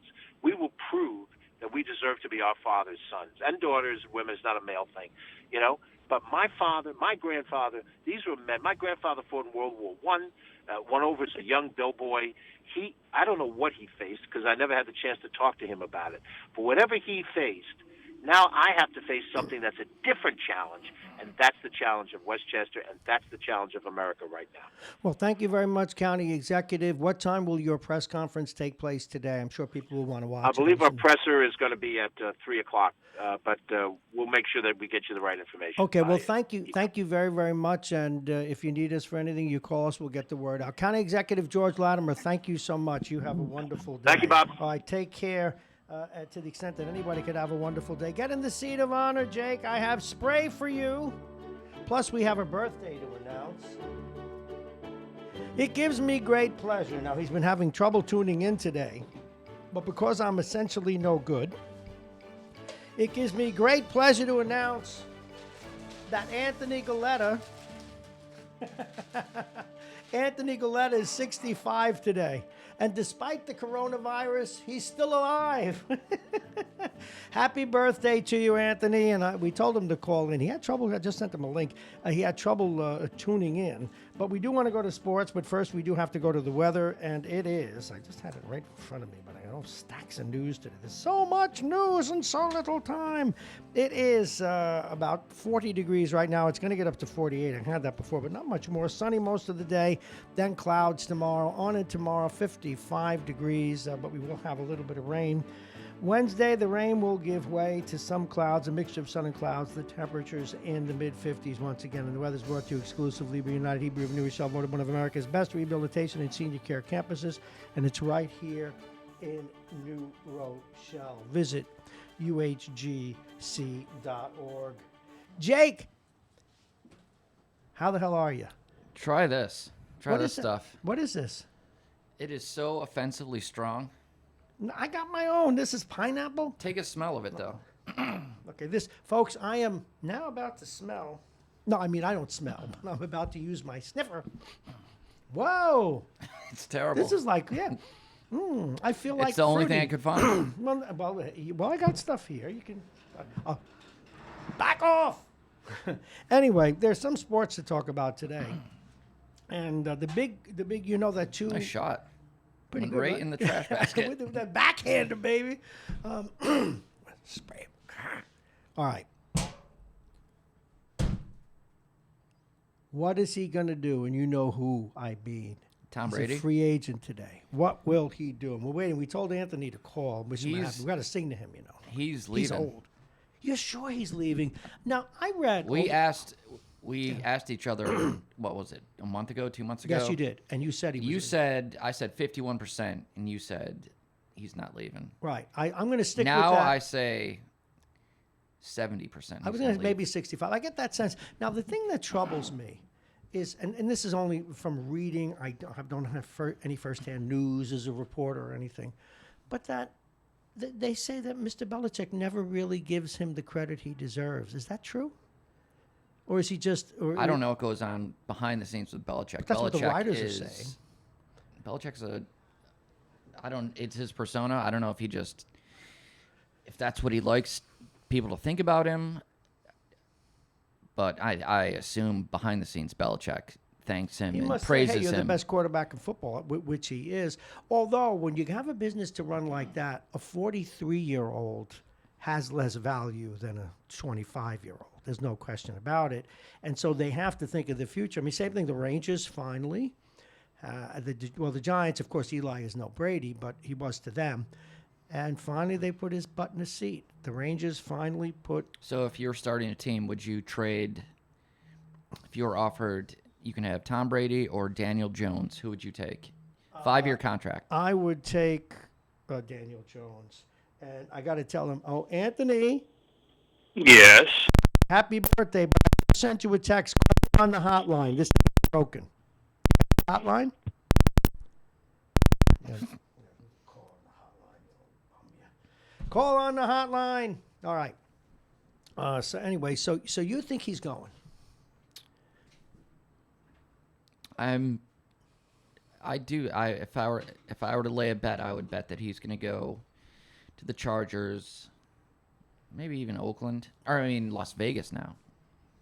Las Vegas. The Raiders. Yeah, but the thing is, doesn't a guy like him want to win now, or do you think it's Or all maybe about Tampa. the money? Tampa did not franchise their quarterback. Now, what is this term franchise? Can you explain it to us? It means you can't go anywhere, and the team has to pay you the mean salary of all quarterbacks in the league. Okay, but you can't go anywhere. So, and they haven't done that. So, what are you telling me? Telling you, I think Brady's going to leave, and I can't believe Rick Pitino is going to be in New Rochelle. That's next. Now, we have to wish somebody a happy birthday, and then we'll see if he wants to talk sports with us, too. But it is his birthday. Now, this is great because I can't turn him on, and I could be wicked with him, right? We are talking about a curmudgeon. Tomorrow, in fact, he could parade around as a leprechaun because of his lack of significant height. His back is so screwed up, he looks like a pretzel. But actually, he's a dear friend and a really informed guy who's been a part of my radio career since I started. Please join me in wishing a happy birthday to Anthony. Anthony, happy birthday to you, sir.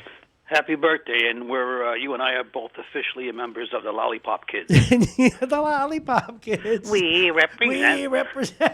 Hey, Jake is 6'2". Jake, what's it like to be surrounded by midgets in this business? Makes me proud. Jake is, we should kill him just for being tall, Anthony. Listen, he's young. He'll shrink. This is true. Are you the same height you were 30 years ago? I hate to admit it, but I think I've lost 3/4 of an inch. You lost more than that, but that's a whole nother ballgame. That's so wrong. That's just... Anyway, how was your birthday? Did you have a good time with the grandkids? Let me tell you something, Bob. If anything good can come out of the coronavirus, it'll be that family spends more time together. Absolutely. Now, we would have been together regardless, so I don't want to. But the difference is we probably would have gone out to eat as opposed to everyone coming to our house and celebrating here. So there's nothing better than being in your home, surrounded by all of your children and all of your grandchildren. And we were celebrating both birthdays because my wife is the 10th. Wow. And I'm the 15th. Good grief. All these birthdays. We're going to stop talking about birthdays now. Why? Because the 23rd is coming up? Excuse me. What? Technical difficulties. Bzz, bzz, bzz. Big 70, Jake. Jake, what the heck is wrong with this? Fix this. I'm the official speed limit, and you're going to be the official flow of traffic. I know. By the way, I can't lie. I could say it's the 25th, by the way. I owe you that because I just abused you. Listen, join this conversation, too, while you're here. Jake is convinced. Jake, let's get him involved. And Jake is convinced that Brady's gone. And then we want to talk Rick Pitino. I'm not convinced. I think he will. I'm not 100%. Brady's gone from New England? Yes. I'm not I would tend to agree with him, but I wouldn't be surprised if he ends up staying. That's been my position all along. I think the two well. men want to prove that they can win without each other. Obviously, Belichick and Brady. Like Martin and Lewis, like Dean Martin. It might be a little too late for him to prove that. He's almost right. He's almost as old as Anthony and I. Right? Not only that, I don't think he'll find another coach like Belichick that'll allow him the free reign and to work the team around him. And even if he did, a team that has to revamp around him is just going to take a number of years. No, he would have to go to a ready-made situation. But what's ready-made for him? That's the difference. I would say the Bears with that defense, a team that can win a game 13-7. Yeah, but can they win? Can they win a Super Bowl? Because what's the point of being 43 and not going to a Super Bowl? Yeah, but here's the problem with him doing that. Yeah, you're right. I agree with you. That's a team that can win a low-scoring game, but that's not what he wants to prove. He wants to go to a team that's going to win with offense with him at the helm. Then he'll go to Tampa. That's okay. That's a possibility. How much money are we talking? And I promise you, Brady will call all the shots in any negotiations. Will set everything. He'll set every rule. He'll go where he wants to go. He'll tell the team this is what's going to happen. Brady is in the driver's seat. How much money are they going to give this guy? 40? $50 million for 1 year.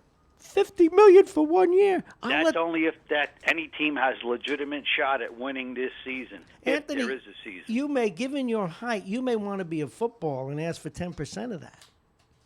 And you're going to deflate it? Probably. All right, let's go to the next thing, gentlemen. Rick Pitino, Jake. So excited. I'm a huge Rick Pitino fan. He's going to put this team will go to March Madness every year. And this coach that was there before was terrific. I think both his brothers have leukemia. My guess is he's dealing with it too. That was my only concern. I wish they would have waited a little bit before announcing it, even though they signed him, to allow the proper send off for the current coach. I think they'll have that anyway. But I think it's overshadowed now. Yeah, possibly because Pitino's such a big name. I was reading a lot about like Brady. He sucks all of the air right out of the room. Yeah. How excited must our friends at the Beachmont be? How packed is that place going to be? What when?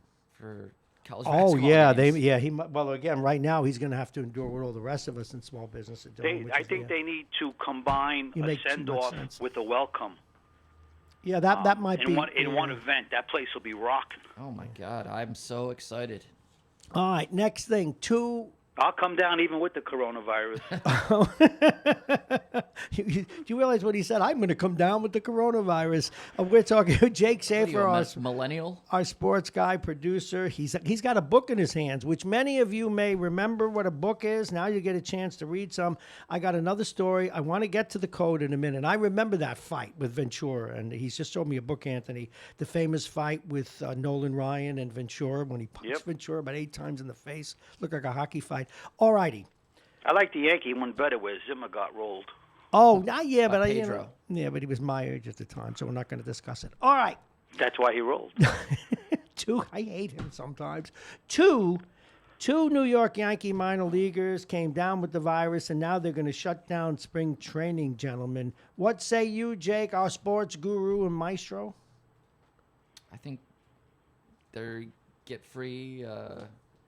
They're staying at the hotel for free. They're eating for free. They're living a lot better than they would have. That's all I can take from that. That's the extent of his comment on that. You have anything to say about that, Anthony? Before he's dying to tell us. If they're going to save any part of the season, they need to do what they need to do. Yeah. All right. Jake has got a piece bookmarked dog-eared, a paper in there. The title of the book is, and let us get a look at it, it's called The Code, Baseball's Unwritten Rules, and it ignores at your own risk.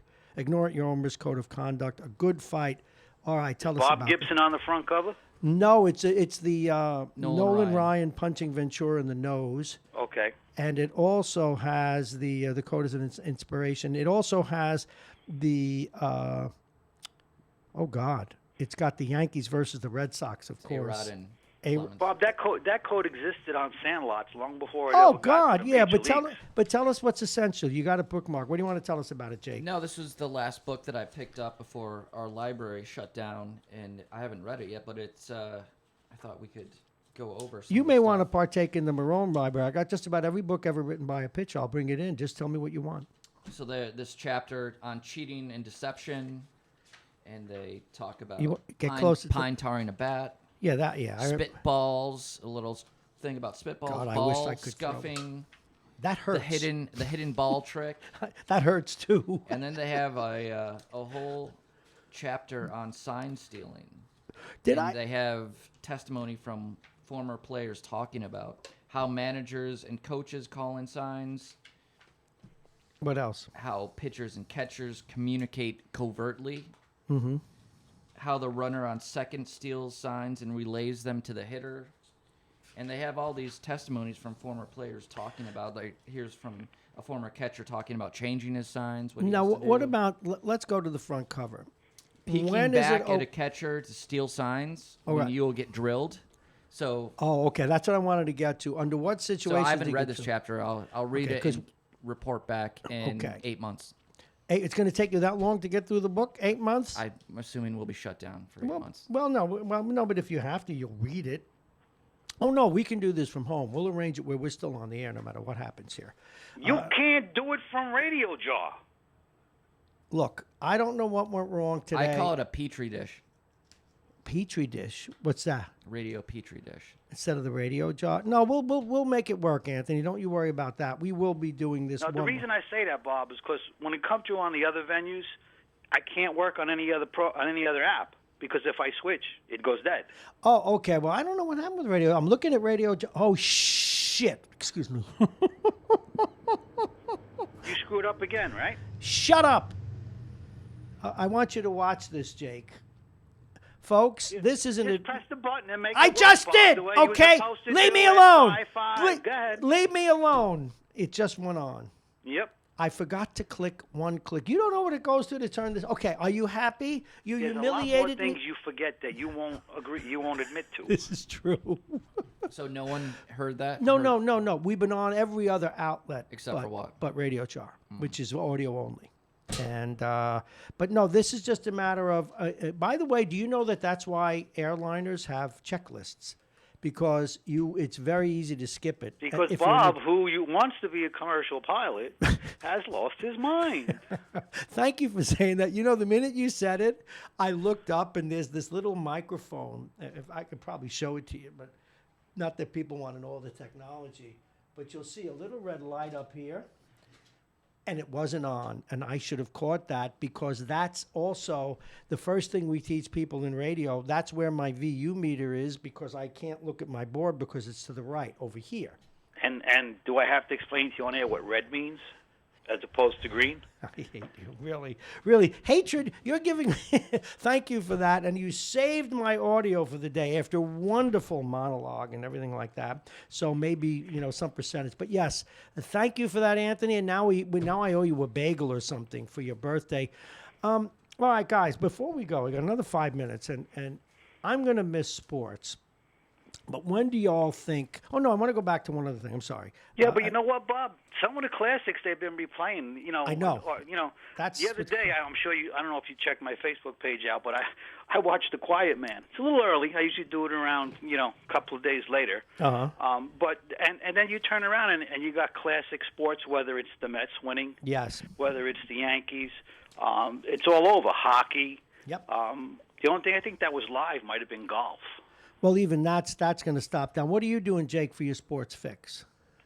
I did watch a classic Syracuse Carmelo Anthony led basketball game Oh, no kidding. this weekend. I didn't realize he played for Syracuse. He did. All right, so I'm One learning. season, Well, one you know what? I'm championship. going to recommend that you all do two things. I did do some homework. What would I recommend? I was a big fan of The Sopranos, and I loved, because of that, I always thought that the woman, Edie Falco, who played Carmela, was great. I've seen every Sopranos at least 10 times. Well, all of us have. Well, I'm sure Anthony too, right? Yep. Okay. For the 7 years it was on, just thought it was, they're taking advantage of her name. But I clicked on, about a month ago, Nurse Jackie, okay, with Edie Falco. And it may be, in its own way, better than The Sopranos. What an incredible actress. What an incredible story about addiction, about people who put their whole lives in there. Oh, just everything. I have never been so impressed. That's one thing. You want to hear a good fact? Yeah. Are you a fan of the show The Office? I used to be, yeah. You know Steve Carell? He was the star of Yes, The Office. yes. So he left when he got really famous. They Right. couldn't pay his salary. Do you know who was supposed to take over as the Who? boss at The Office? James Gandolfini. Oh, that's a shame. Yeah, it still bothered me that he died. I love that show. Now, another thing I'm going to suggest, even if you're not a hockey fan, and it's going to cost you some money, it's going to cost like $2. There is a hockey movie out right now called The Russian Five. And it's about the 5 people that played for the Detroit Red Wings, 2 of whom had to escape, or 3 had to escape old Soviet Russia, and how they changed the game of sports. Extraordinary stuff. Now, I knew the story and haven't rented it yet, but I'm going to rent it. So there's a lot to do. You don't need live sports to get your sports fix. And those are just 2 things I could recommend. Anything you want to recommend, Anthony? And then Bob, I sent you a clip of an old Cheers episode. Oh, yes. And in it, Sam is talking to one of the patrons there, and he says, "I just found a job, but I'm kind of icky. It's in a DNA lab. They have all these viruses and icky things and things like that." And he goes, "Oh, that sounds pretty interesting." Everybody goes, "Yeah." He goes, "Oh, okay, that makes him feel better." He finishes his beer and he walks out the door. The minute the door slams shut, everybody starts throwing bar towels around, spraying Lysol. Get the phone, get the bathroom. You mean like this? Can you see Yeah. me? I just sprayed Jake with my Lysol. Listen, Anthony, happy birthday to you. But before you go, what's your recommendation, Jake? I'm a MASH binger. I love MASH. Okay, go ahead, Jake. Cheers is a good call. I love Cheers is a good call. A lot of the great shows. I've been looking at Twilight Zones. And My things wife like and I that. watch the Shark Tank at least 3 episodes. Oh, I'm a a Shark Tank junkie at night. Oh, Forget my about God, it. Yes. Chunky. Well, again, Who's your favorite shark? The Dallas Cuban? Dallas, what's his name? Cuban? Mark Cuban. Yeah, Cuban. Yeah. I love Mr. Wonderful. All right, I know you don't believe me, but watch Nurse Jackie. All right, I got to get this next phone. Anthony, thank you very much. Now, we want to get to this next call as we segue out of sports. It is 8:19. In just a minute, we're going to talk with the mayor of New Rochelle. We heard from him not directly yesterday, but we saw where he was troubled by the fact that some other businesses in our area, Jake, they weren't doing business with people from New Rochelle. We were lepers, or at least that's what I heard. So we'll talk with the mayor about that in just a moment. But first, another look at the weather. It's 42 degrees. Going to get up to about 48 today. It's not going to be terrifically warm, but it is sunny. It'll be sunny most of the day. Clouds later on today and on into tomorrow. A little bit of rain. That will give way, and we'll have temperatures in the mid-50s. On into Wednesday, cloudy, temperatures in the low to mid-50s. And the weather is brought to you exclusively by United Hebrew of New Rochelle, voted one of America's best rehabilitation and senior care campuses. And it's right here in New Rochelle. Visit uhgc.org. The law firm of Payne & Kahn, Dominic's Fine Cigars, plug-in virtual reality and aging issues management. And soon you will be hearing on these airwaves from our friends at the Beachmont Tavern. They, again, have to be happy about Rick Pitino being hired. Although what we're going through now, their business is going to take a hit like the rest of us. At any rate, it is 7:20, and with us right now, another very busy public servant. Please welcome the mayor of New Rochelle, Noam Bramson. Good morning, Mr. Mayor. How are you? Good morning, Bob. I'm doing okay under the circumstances, and I hope the same for you. Well, the same here. In fact, today we're probably, after today, we probably won't do our part and have any more live guests in studio. Although, as you know, it is very, very quiet here at the train station. Yeah. Which is understandable and appropriate. I yeah, mean, absolutely. What every public health professional is telling us is that social distancing is absolutely essential to slowing down the virus and making sure it doesn't overwhelm our healthcare system. And so at this point, given the facts on the ground, all of us should be staying home to the degree it is possible and practical, and limiting our interactions with others and keeping those to a minimum, which we recognize is disruptive and uncomfortable. But the alternative is that lives will be lost. And so we each have to do our part individually and collectively. Well, what I'm hearing, I just had a couple of people on the air with us, my sports guy, a caller, and we were talking about the different things that people are doing, binge watching some TV shows, reading books, watching movies, watching old sports things. There are things to do, not the least of which is more time with family, which is kind of nice. That's true. And for those who have the flexibility and the resources to spend time on their own or with their family in that fashion, then this won't be too bad. But we have to recognize that there are others who will face much more serious challenges. Yes. People living paycheck to paycheck who may be really dependent on showing up for work every day.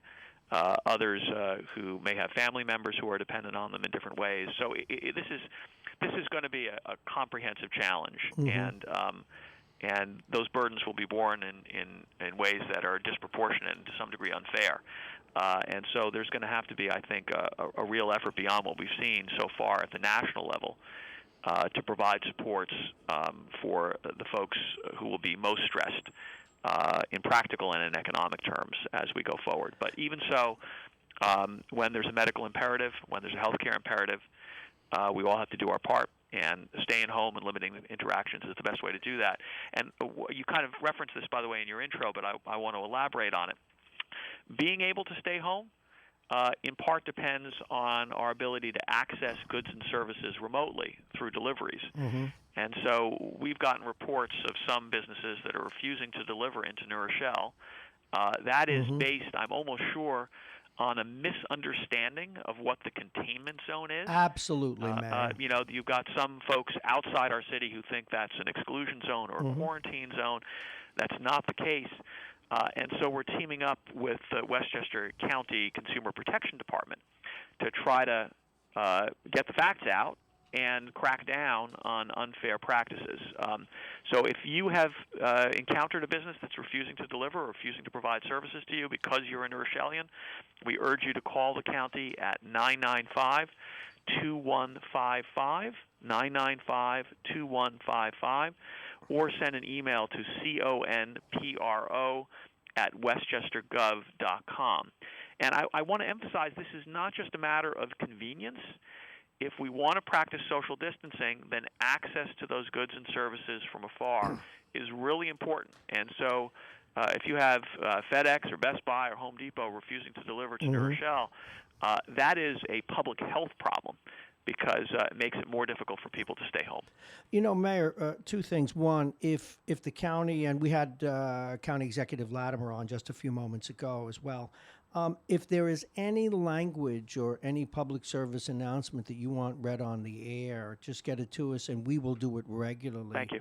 Also, you know what I wanted to do? I was going to offer some free 15, 20-second ads to restaurants that are being hit, but I also realize we don't want people going to restaurants, so I'm going to look for a little more direction. I think that's a good point, Bob. And, I have to acknowledge that my guidance on this is changing with the facts on the ground. A week ago, when it seemed as though the virus was largely contained within a subset of our community, it made sense to encourage us to continue contributing to the life and commerce of New Rochelle because we didn't want the impacts to disproportionately affect our community at large.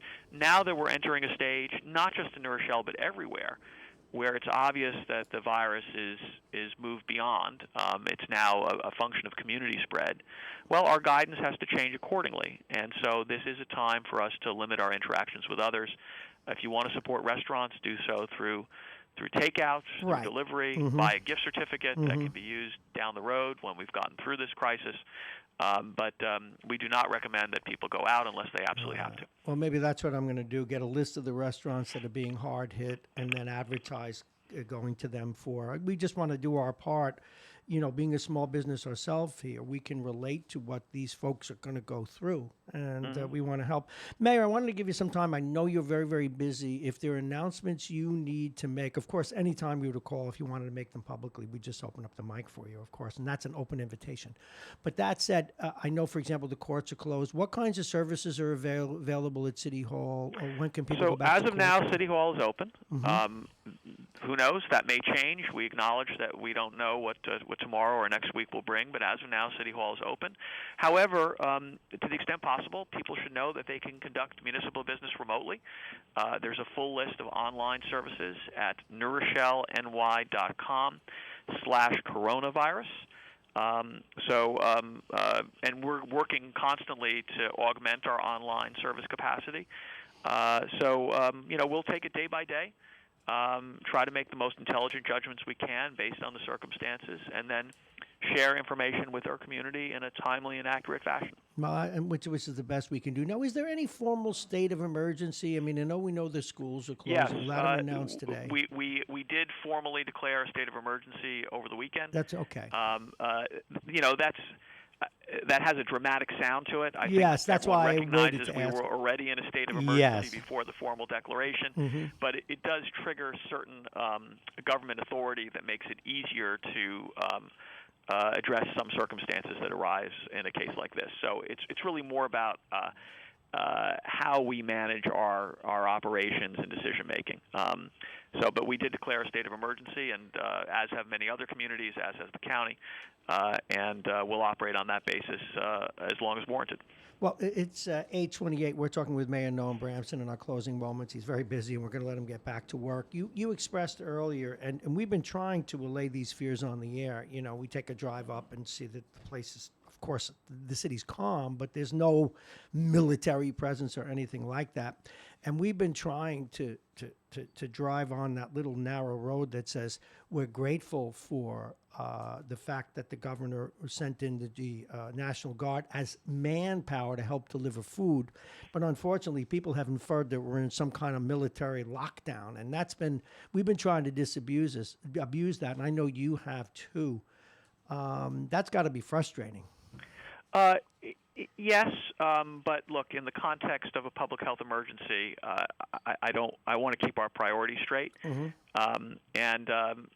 So yes, we want to make sure both people internally within New Rochelle and the larger world understand what is and is not happening here. Accurate information is important so that we can all make sensible decisions about how to protect ourselves and our families. But on balance, I have to say I am grateful for the support of the state and the county. Oh, God, yes. We've worked with them in close collaboration. There's been a focus on New Rochelle that has arisen from the fact that we've been a hot spot for positive tests. And I think without state and county resources, our circumstances would be much more difficult right now. Well, certainly, and I think without being, I'm not trying to blow smoke at anybody, but yourself, the county executive, the governor, I think you've all done a really fine job, and people realize that. So please do keep it up. And if you have any other announcements to make, go ahead, sir. Thank you, Bob. No, I think we've covered it, but I'm glad to have this open channel and grateful for the opportunity to share information with your listeners. All right, take care. The mayor of New Rochelle, Noam Bramson, we'll talk to you soon. Thank you very much. And it is 8:30, and we've got some time if you'd like to call, but we have trouble in one of our lines. It's never perfect, so we're going to ask you to call 914- 999-4006, 999-4006. We saved some time for your call, and we want to go back to Jake for a few items. Jake, you live in, I always get this in Larchmont. What's it like there in Larchmont? What's going on? Very quiet. I live across the street from a nice park that's usually very active, and yesterday was a beautiful day, and it was just like the twilight zone. Beautiful day. The sun was out, 70 degrees. Figure the park would be overrun as per usual, but just a ghost town. But see, that kind of thing, as long as you don't get too close to people, you're out in the open air, you should be safe. I mean, now, believe it or not, where I play hockey it's really over on the shore, but on the not all the way down by the classic Jersey Shore, but the shore actually starts just south of Staten Island before. But so you got places like Keyport and Aberdeen. and I play hockey there on Fridays. And the only rules we had was no handshaking. So at the end of the game, the classic handshake, we just did it with fist pumps. But men being men, they still later on, when they congregated after the game, saw somebody they haven't seen for a while and gave them a hug. But so far, we're still playing. However, when word got out that I work in New Rochelle, people gave me a wide berth. I will say I came into New Rochelle on Saturday. I went to see our friends at Rockin' Ramen. Yes. And it was pretty packed. That place is so popular. Saturday afternoon. I thought it would be maybe one or two customers, but it was full. What'd you get? I got the pork barbecue tip. Oh, the one that he talked about. Mm-hmm. Now, did you get like a pig's leg in a bowl? Well, of water? I sat with Chef Wayne, and he has a specialty order. So he was like, "Get me my usual. It's not on the menu." Oh, this is and your so usual? I said, I'll have what he's having, and it was absolutely delicious. Now, tell me what it looked like. Describe it for me. Huge bowl, the nice broth. Did you stick your head in?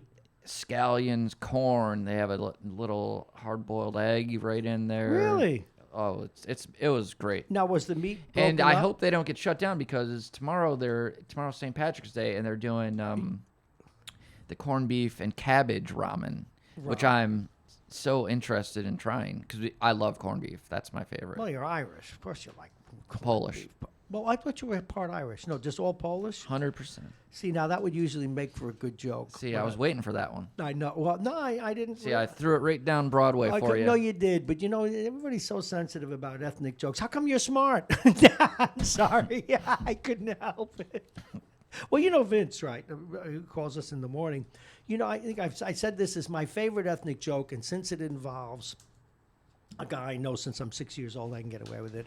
And I know his wife for 50 years. She is Sicilian and Polish. I told you what we tell her, right? She stabs herself in the back. That's a great ethnic That's joke. good. I thought you'd like that. Your parents are really going to love that one, too, I'm sure. All right, so you were over at Ramen's. So you and your wife have these habitual places you go to. See, I'm very narrow. I mean, I haven't been to ramen in a long time. But I'm usually... They all know you there. I know them too. I know them well, and I've been there. But again, because I travel west usually, that controls, and I'm here so many hours. Everybody knows, and I don't make any bones about it. My favorite restaurant's Modern, and they don't even advertise right now. They will when I get to them. That's my favorite. But I also have been known. I like the Beachmont burgers are my favorite. Beachmont, we love the wings. Yeah, I know you do. You like the wings. No sense getting in a flap about it. But I really do want to help the restaurants, and that's why I mentioned this thing with the mayor. So what I'm going to do is get a list of them that are being hurt, and I'm going to put together a good read, and then I'm going to remind people to go get their phone numbers out there, remind them maybe to buy gift cards to those restaurants. Why doesn't the government put Uber drivers on the payroll? Teach them how to cleanse the cars. Wear a hockey helmet. Exactly. Go to Burger King. Go. You know what I did? I did the other day, and it's just because I'm fundamentally no good, Jake. But and it's not fair to say, I had a meeting with a public official on Friday, and I put my hockey helmet on with the shield and my gloves when I knocked on the door. I said, "Hi, how are you?" I was just protecting myself. See, what I think I might do, folks, is I may take my my hair. My hair looks really good, I must say. Your hair, I got a haircut too. Look at me. Look at me. Wait. Where's my spray bottle? Hold on. Let me get this.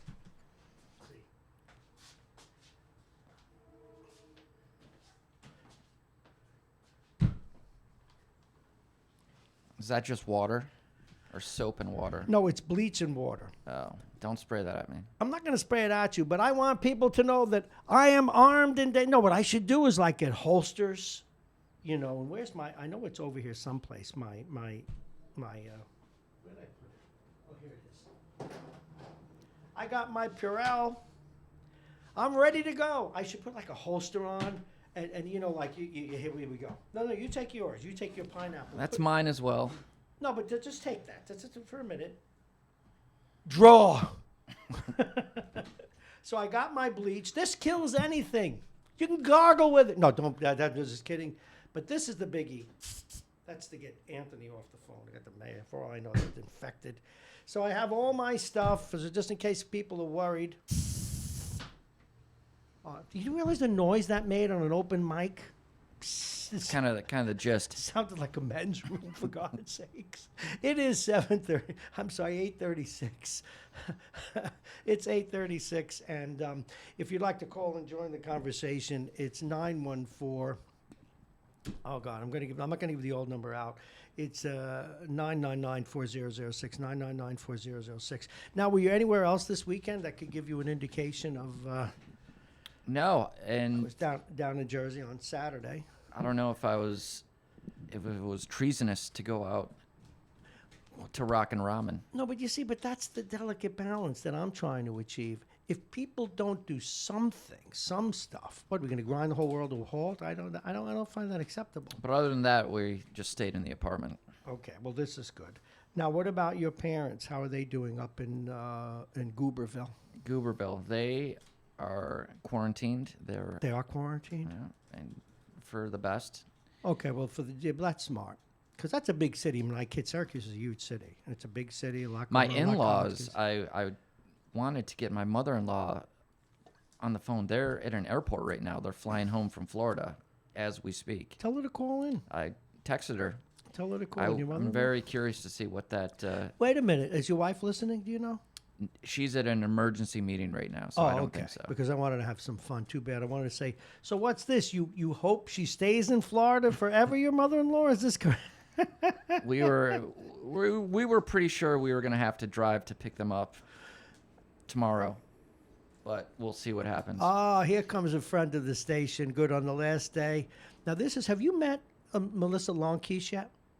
No. Okay, remember when we first started, she got her teaching schedule changed. She used to join me a lot of mornings. And come on in, get in here. She even brought coffee. Come on in, take a seat right there and join us. I'll introduce you, but no handshaking, no kissing, no hugging, unless it's with me. Elbow bumps? See, that's it. That's the sum and substance of my contact with a beautiful woman. Just an elbow. Hey, these are the times, right? These are the times. By the way, you give good elbow. Melissa Missed you too. I miss you too. It's good to see you, my beautiful tadpole. Many of you remember her. She was a regular on the morning show before her schedule got wacky. And meet Jake Schaefer. Meet Melissa Longkeesh. Who the hell is calling out? We got a caller. This is cool. Caller will get to you for a moment, but thank you so much. So you're not teaching now. Oh, yeah. Well, I'd rather they look at her than you. Aww. It's great to see you. How the hell are you? Well, clearly not. Would you get a little closer to the mic? mic? Could you get her a pillow to sit on? She's shorter than... Should we have some kind of screen across here for the next person? Look at what I got here. Oh, boy. I'll spray you. Look like you're ready to attack somebody. Back off! All right. He's very welcoming to his guests, I see. You even have the ratio of bleach to water on Oh, wait a minute. This is the elbow? All right. How are you? It's so good to see you. Now you're off from school. You could come in again and join Jake and I. Well, technically, I'll be back the next couple of days. I'm sure you heard that. The next 3 days, we're going into work to find out how we're doing this e-learning. But, that brings up a lot of questions. Oh, God, it's all wet. I'm sorry. Look what you did to yourself over here. Can't take you anywhere. Yeah, okay. Who do I have at 7:30? Good, I didn't have any. Good. Caller, I'll get to you in a minute. I'm just abusing our guests. Oh. You look terrific. Thank you. It's crazy in the school district. You know what? There's someone even in my building that's been waiting for a test for the last 6 days. So, wait a minute. No, I think it's just she knew someone or whatever, but hasn't been in the last week anyway. Back off! But, my point is that it took a long time to get to this, so we're all happy they finally did. However, it is extreme hearing possibly the end of the year. That's not what anyone wanted. Yeah, but imagine you get paid and you'll be off. You could be home watching The Sopranos. Well, first off, we don't know anything yet. I'm sure we will at a certain point, but... Another point to make, you know how I do all this extra work, which is why I haven't been here in the morning. I run a basketball club, a fitness club, I tutoring, I grade the ELAs, which aren't going to be happening now. What's that? I grade the state exams, which aren't going to be happening now. Grading. So all the extra money that you need to fill in the gaps, that's not happening. Okay. So, and that makes a big difference. That's money, a lot of us count on. So. Oh, but I thought we were going to do things, except for us entrepreneurs who will soon be out. I can't even collect money at the station because there's nobody to throw quarters in a hat for me. Aww. But I thought you guys were going to get paid. Our normal salary, I'm assuming yes, but like I said, there's a lot of extra things teachers now, do. I saw a post you did on Facebook. You were out diving somewhere again. And I should remind people that, or is this an old post? Oh, I put a little She's throwback a scuba third days She's a thing. scuba diver. I'm an instructor. It was. And now she's officially licensed to teach. That's why her nickname is Tadpole, because she's small and she swims underwater. What? He's very lucky right now. I'm not saying his nickname, huh? Oh, you can say it, Marv. Go Marv. ahead. No, I've been calling him Marv since I met him. I still have a photo of the first time we met at So the do Leukemia I. Foundation. So do It's a I. great shot of you.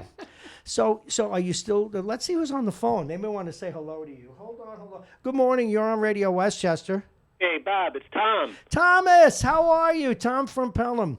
I'm good. Tom, we finally added someone decent to look at on the on the feed. You remember when Melissa used to be with us, and then she changed work and fell in love and all that stuff, so we don't see her anymore. All right. What's on your mind? Join us. I wanted to talk a little bit about the debate. Oh, I didn't watch it.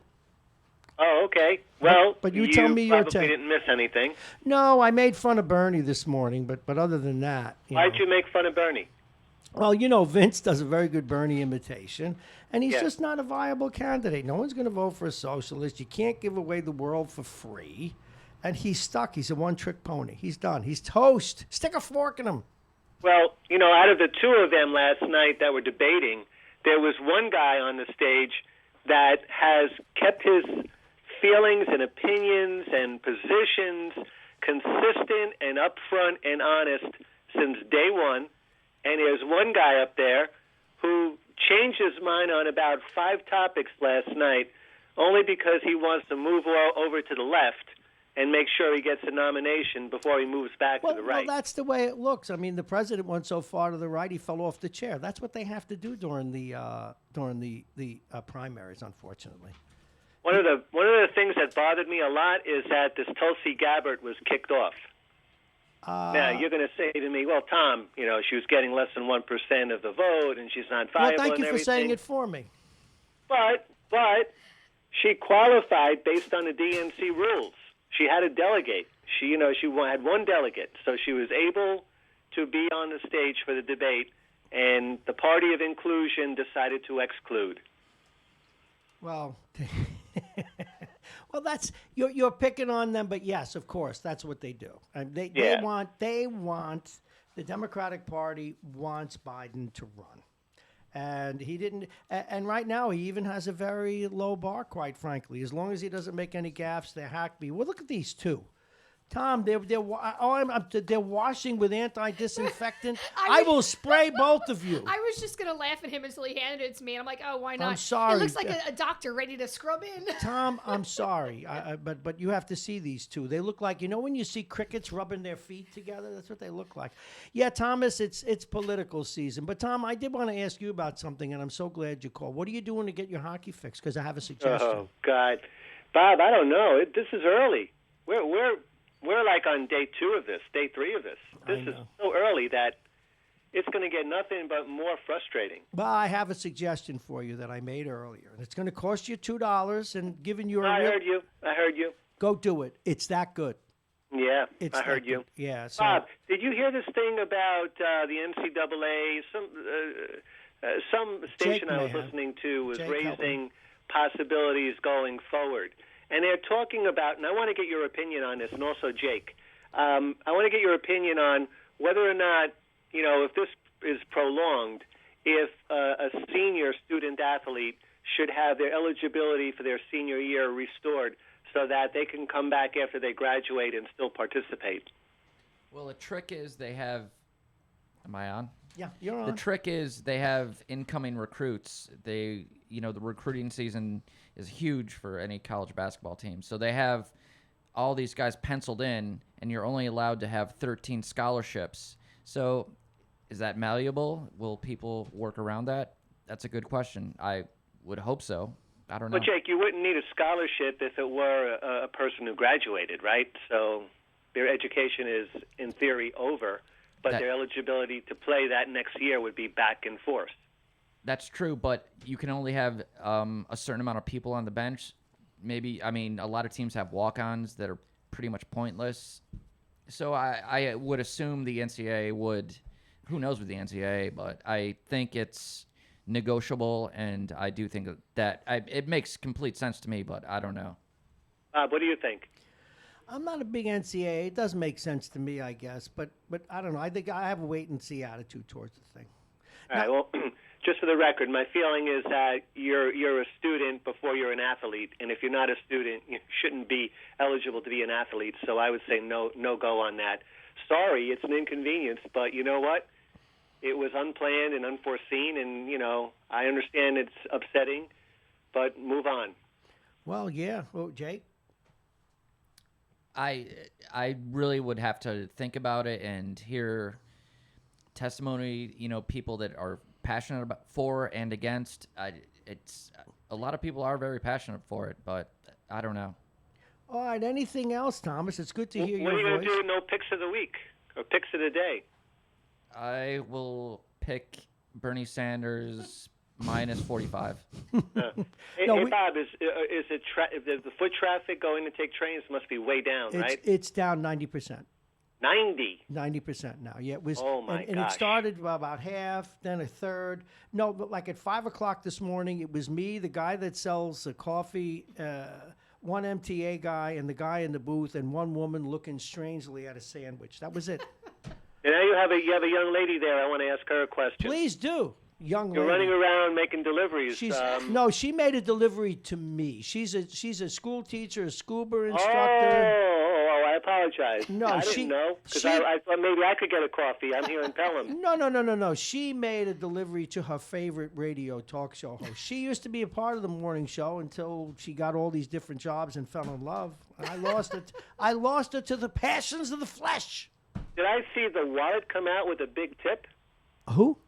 The wallet for the delivery. Did I see the wallet come out with a big tip? I didn't need you to mention that. You know what's funny over here? As we're joking about him arming himself with the spray bleach and Look the Lysol, out! I'm happy. As you're talking to him, I'm looking over here at this Lysol that's rusted on the bottom. I look at the back. Yeah, what does it say, Bob? Read to me what it says, what the expiration date is on that. 2016. No, here it is. No, you mean this part? 2016. Melissa is a windbag, is what it says in the. The protection I feel in this little tiny studio with the window shut. When's the incredible. last time that you were sprayed with bleach? I can say that's never happened. Put your hands up, woman. Hey, Bob, she's doing a great job there. She always does. I told her I wanted to be a part of this, but then she went and got all more work. I told Bob to get back to me, and he didn't. I did too. No, you didn't call me back. I called you. You have been busy. You're busy every morning. Okay? I'm like on her list of important people. I'm 1,382. Listen, it's the first day I'm not at work at 6:30 in the morning, and where am I, Bob? You're here, and I really appreciate it. And her voice sounds like someone that you have on frequently. Oh God, I can't remember her name. Do you know who I might be talking about? Not the singer, not the one that's a singer, but there's another one that had a show on the other station you used to be on. Probably me. Well, that's her. Yeah, she used to be on the other station. I had a show on the other station. I introduced her to that. Oh, okay. Well, that's why I recognize your voice. You know what's cool, though? I'm worried about when she leaves. We have fairly high curbs, and I don't have any parachutes to let. This is why he likes me on. She takes a parachute down. Black over here. Although, can I tell you, these seats are very, very low, and I keep aiming the mic down, and I still feel like I have to prop myself up over here. Well, you want us to? We got little pillows if you want. You need a pillow. Here, take this pillow and sit on this. You will reach then, Melissa. Old man, your back hurting? Is that what's going on? It's Bob's hemorrhoid pillow. Oh, he's got a donut behind him. My back, but you know what? My back hurts. I still play hockey. Go ahead, say it. That's why. Bob, this is a good thing, but you must have sprayed the lens that the camera is facing you because you're sort of out of focus, but that's a good thing. Yeah. Thank you too, Tom. Why don't you all just pile on? This was peaceful before you came in here today, gorgeous little And this critter. is why you like when I come on. I do love when you come on. It's really always good. Fun. It's really good. And she gave me an announcement about the schools. Oh, I like this. This is to the DOE colleagues. While we know our children are idiots, don't show up to class, beat one another up, stab each other. I love when I give him something that he shouts out what it is, who it's from. That's great. No, it doesn't say that. I made it up, for God's sakes. Now, one of the problems, actually, I wanted you to look at that. Thinking of like ELA teachers, literacy teachers, math teachers, it's fairly easy for them. They already have programs in place for the kids, for evening time and stuff like that. We pay for programs in the school for e-learning already before this. They do it as part of their homework, as part of their vacation break, so that's fine. But now what happens to teachers like myself that I'm out of classroom? I push in, pull out of class. I'm related service. I help ESL kids learn how to speak English. Do you stand on a desk when you teach? Oh, see, we can't never be serious. No, go ahead. No, go ahead. My boyfriend's a gym teacher. What is he going to do? Remotely throw a ball at him? There's certain positions. Remotely throw a ball. Really, let's pretend catch here. They can play they can play electronic games. Or can't he do like have everybody on a TV show? Everybody do jumping jacks. God. Could you imagine? Listen, not all I'm coming from New York City, Tom, in the Bronx. what does that not tell all you, these Thomas? kids have You laptops. notice she didn't go for the political science guy or the physics guy. She went for the beef roast. He's in shape, wonderful gym teacher. Good for you. You did well. But you're right. So how is he going to do that? I don't know, but not even just him, but thinking the speech teachers, the occupational therapists, the nurses, the paraprofessionals, the school aides. The school aides I actually wonder about too, because a lot of them are hourly and it's not a set amount of hours. Some of them come in for 3 hours this day, and the next day they say we need you for 4. How does that work out? They're not salary, I'm very confused about all this. Hey, Jake, have you noticed she has the energy of a hamster on crack? Isn't it? And I had like a half a sip of coffee too. That's it. Oh no! I'm Don't lucky have if I any sleep 2 hours a night. any more coffee. I still have to open up one of the. Do you still make your own wine? I do. I'm actually bottling in 2 weeks. My Chilean in 2 weeks. At your height, what are the dangers of drowning when you're standing on the grapes in that little bucket? That's why you became a scuba diver, so you can. I can dive in the wine. Is that why?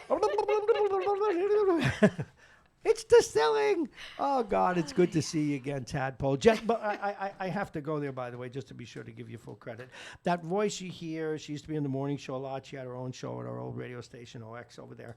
And she's Melissa Longkeish, who, and I don't even mention all the hurdles you've overcome in life. But as luck would have it, one of my relatives, close relative, just came down with leukemia over the summer. And what's cool about it is his son is a match. Oh, wow, really? So you'd be glad to know that you already beat lymphoma. Yeah. But it's all still lymphoma. Blood cancer, yeah? Yeah, so how you doing? How you do with your last scan?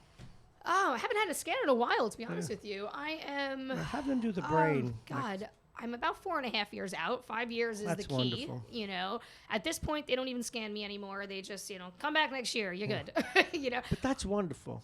Yeah, but now you look great, and I know you had all these from the chemo and radiation and everything. Whatever you went through, you had a lot of secondary issues, stomach troubles, cramps. Still here and there. Still a lot of gut issues. Still, my lungs are shot. If I jump up and run to the door, I'm out of the breath. No, but why? I don't know. That's one of the side effects. Were any cells damaged during any lung cells or? You know what the funny thing is? Funny, not funny. My lung tests technically show up normal, but normal wasn't normal for me because I was so in the Well, you were above super in range shape, before. sure. Oh, but not even that. Before starting, they do like a baseline test. The protocol is 4 different chemos for what I had. They're all bad for all of your organs, but one of them, it's called bleomycin, is the worst for your lungs. It's notorious for it. So they had told me make sure you check it before, check it, So periodically. Because I scuba dive, I made a point to say. Well, I was going to say, but what about when you're underwater? Yeah. Doesn't that put pressure on your lungs? So it's funny. My brother and was you a have pharmacist. to kick your tiny feet. My brother was a pharmacist and told me there are other drugs. Tell your doctor you're a diver. You can't take this one. So the doctor basically poo-pooed me and said it was his mentor that came up with the drug combination. He won't stop it, but he promises me if the lung functions went down in about 4 treatments, because at that point he thinks I'd be okay anyway, he'll stop it for the rest. Well, you're done, right? So I was done, but what had happened was I started so high, like way above normal because of scuba diving, that when it did drop the first 4, about 40%, I was still considered normal. So I said, all right, we're stopping this, right? So the guy's like, come on, you're still normal. I'm like, if I dropped 40% in 4, I have 6 more, 8 more, whatever it was. So doctor literally said, now knowing me, you'll laugh at this, says to me, come on, Melissa, can't you focus more on skydiving and less on scuba diving? It's better for your lungs. I go, buddy, you don't know me. I will jump out of a plane every day if I had the money to. That's not what our agreement was, So I end up stopping it, and it continued to go down. Have you considered for some of your activities talk therapy? I mean, you want to jump out. You know what you should do? I've done it a few times. I love it. Absolutely no. love Here's it. what you should do. This would be exciting. We can cover it. You go up in a plane, right, with a parachute or one of those glider type parachutes, but you have your scuba equipment on. You could be like Aqua Girl, and then so you smooth, and then you at the last minute as you stream into the water with your tiny feet making little ripples, you throw a switch, and then the chute comes off, and then you sink into the water, and then you pop your head up, go ta-da! No, you can't do that. You can't. Oh, your facial expressions, Bob. I really hope everyone's watching on video and not just listening. Just the idea of seeing you do ta-da! And then you could kick around, and then you now how does it? The fact that you have this somewhat compromised lung ability, does it limit the depth that you can sink to? I mean, morally, we know you're already depraved, but in the water. Honestly, and like I said, because I started with he's getting ready with the spray already. Because with the expired spray, it may not do much actually. Are you a victim of the people that are overbuying and this is what you're left with? Is that what happened? Listen to Trump. Don't overbuy, people. He's got a 2016 Lysol here. Oh, this poor guy. Look at the look on his face. Ooh, if looks could kill. You're getting the ammonia. The 1 to 10 ratio. I'm ready to go. But I haven't. I have definitely been getting out of breath when I dive lately, and I feel pressure on my chest, which isn't good. I understand you get breathless when you see me. It happens to women all the time. It's difficult. It's rough. Go easy on yourself. But now getting back to seriously, but you don't take any more medications or anything. You're fine, and I'm so happy for you, and I've always admired you since the day I met you for what you do. And plus, you come in here and you bring all this energy and fun. So now you have 3 days of school to find out how to do remote learning. Find out what to do, yeah. I know that as far as the intel I had, the city was trying to hold off till that week before break. Mm-hmm. We had Holy Thursday, Good Friday, and the week after. So they were really trying to push to take off those 3 days. And then they figured with the weekends, you have 16 days. We'd only lose 3. I guess it just got, you couldn't at this point.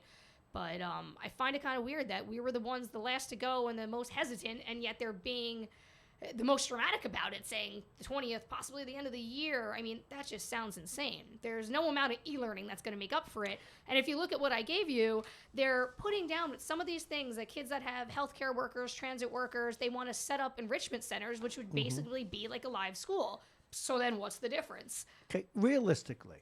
Now, Jake and I are not professionals. In fact, between the two of us, we can barely spell our names. So we have to depend on you. What would be the consequence? Let's say all the kids that won't go back to school right now in New York City here in Westchester, if the whole rest of the year is just a wash, done, how much will they be handicapped when they move on to next year? You know what? As a teacher, and any teachers out there listening can vouch for this, just the summer alone, and that's something they get just automatically every year, you see a drop in how they left in June to how they get back their reading levels. They forget everything? I mean, like, in a sense, some things, but their reading levels significantly drop. You can give as much summer homework as you want. It's either, at least coming from the Bronx, it's either not done, or if it's done the week before. It's not spread out throughout the. What we really should be doing is when you give summer homework, have it due once a week and do an e-learning style thing, delivering it to the teachers so it's being done throughout.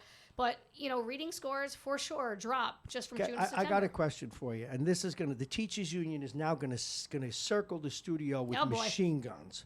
Why don't we have kids go to school all year? Why don't you? Mm-hmm. We have air conditioning now. I mean, do you know how much smarter they'd be? Their parents would be grateful.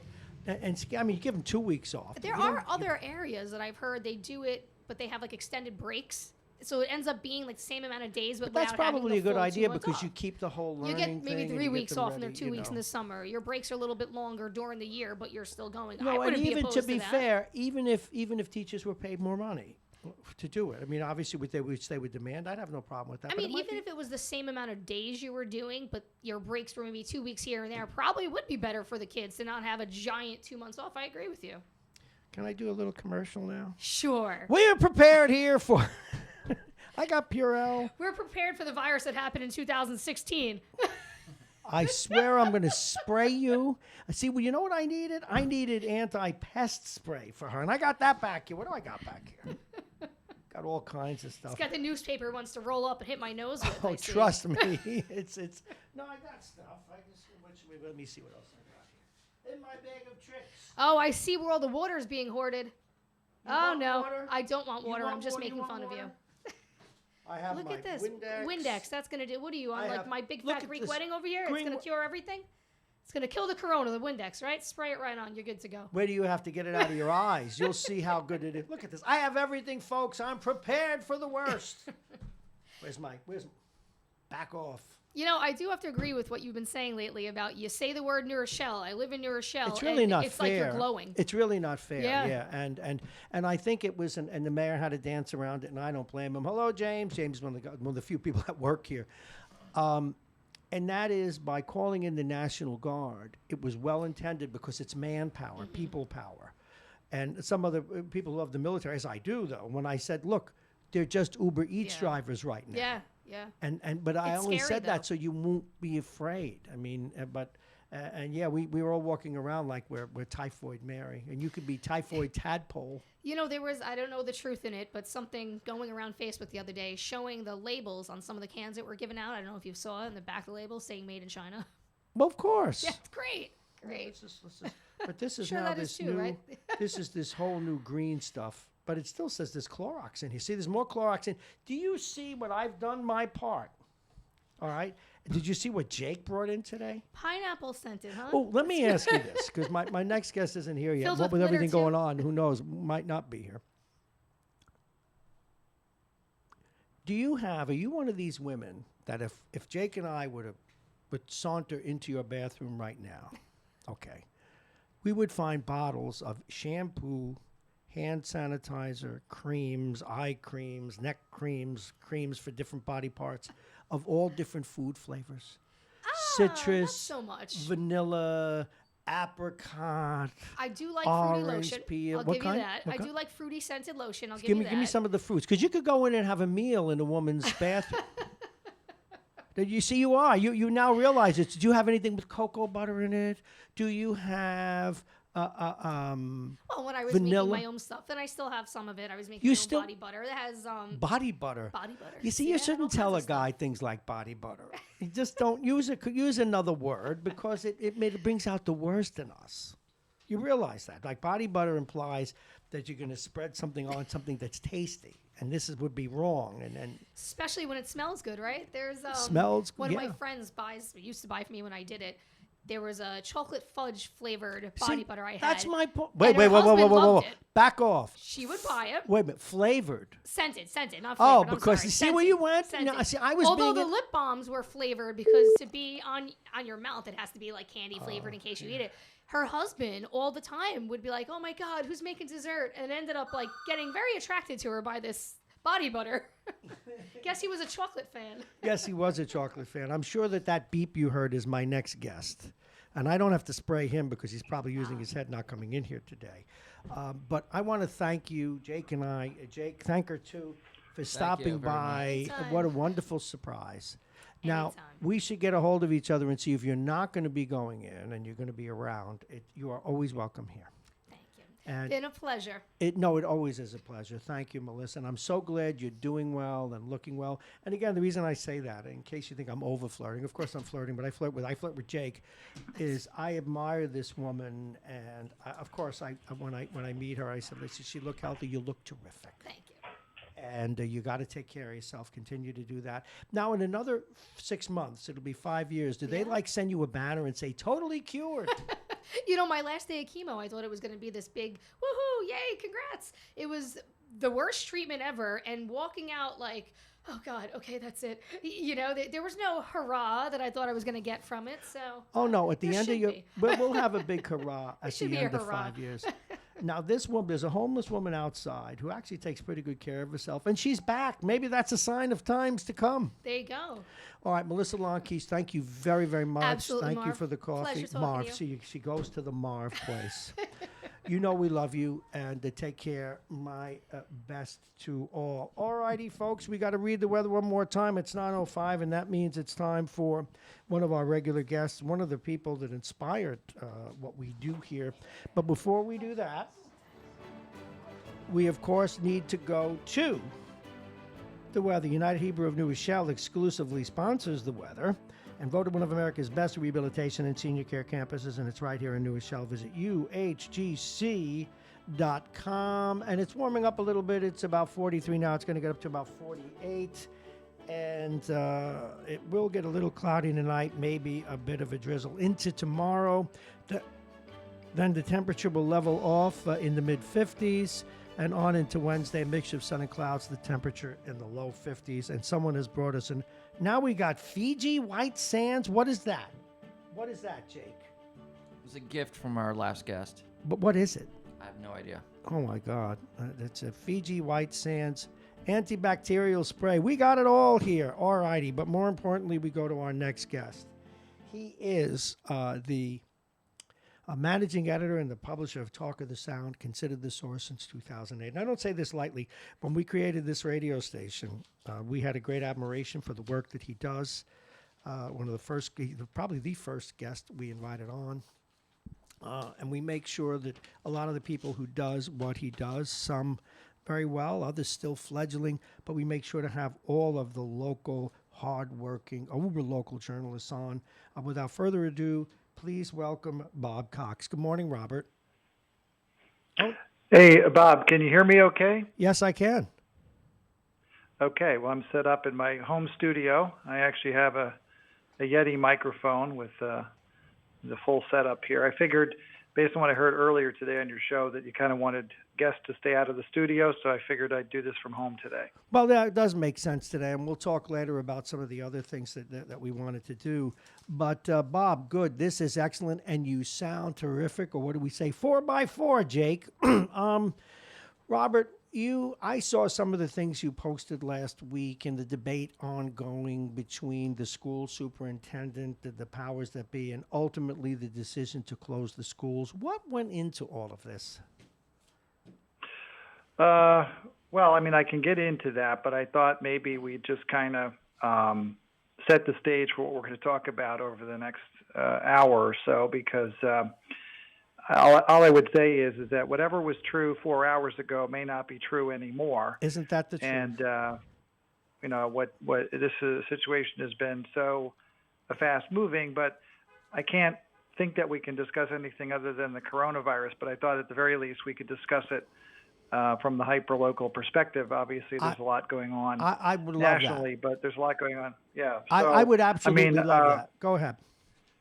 I would start off with the 60 Minutes piece last night. For those of you who haven't seen it, go to CBS.com and watch it. That is a very compelling account that was put together by the producers at CBS with Scott Pelley, and it's very thorough. You'll see Governor Cuomo, you'll see County Executive George Latimer, you'll see New Rochelle Mayor Noam Bramson. But I think what's also really useful is you'll see the nurses from the County Department of Health who've been involved in testing the roughly 1,000 people who were quarantined in the north end of New Rochelle over the past couple of weeks, the work they did. And although it's not the greatest way to see New Rochelle on TV, you'll see things like Trenner Avenue, you'll see a little bit of the City Hall, North Avenue, a bit of the high school, 145 Huguenot, which probably most people don't realize has been the epicenter of the response for the past couple of weeks prior to setting up the testing center on Glen Island. 145 Huguenot in downtown New Rochelle is the home of the Westchester County Department of Health. And I didn't want to make too big a point of it because it happens to be next door to my building, but the parking lot has been filled for the last couple of weeks with an odd assortment of New York State police vehicles, New York State forestry vehicles, EMS vehicles, and a wide range of other things. And in particular, a conspicuously odd black SUV with Texas plates parked akimbo to the back door where Steiner Sports was located. And that is in the 60 Minutes piece. And you'll see that while people were a little upset about the testing center bringing the testing samples down into the South End and bringing people into the South End, in fact, all along they've been bringing the nurses have been coming down with the test samples. That's where the 145. Yeah, that's where the health department is here in New Rochelle, Bob. The county health department's in that building. Right. Well, as I mentioned. Yes. So, no, I'm just emphasizing that for people. Yes, go ahead. Well, so it's been strange because I watched it in person, which is that they've been storing the samples in the back of the SUV. There's signs saying don't bring the samples into what is now the Emergency Operations Center, which is in the offices of what was Steiner Sports. Maybe some of those nurses will find a Babe Ruth baseball tucked in the ceiling someplace. That'd be nice. But then what happens is that the samples are collected and state troopers have been driving the samples up to Albany, which is the only lab that was approved. So that's all depicted as to what's been going on in New Rochelle.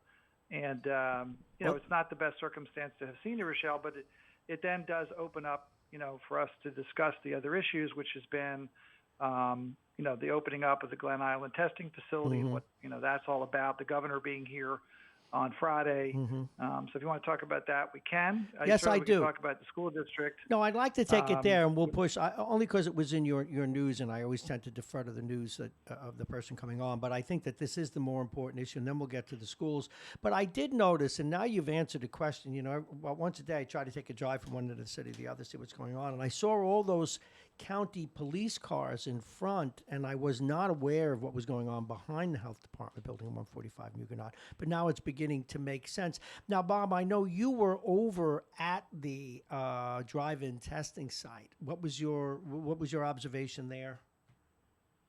Yeah, so I'll take credit since it's not like the Journal News are going to give me credit, but I broke the story of the testing center opening Thursday. I had gotten a tip from a little bird in City Hall that maybe I should go take a look down there.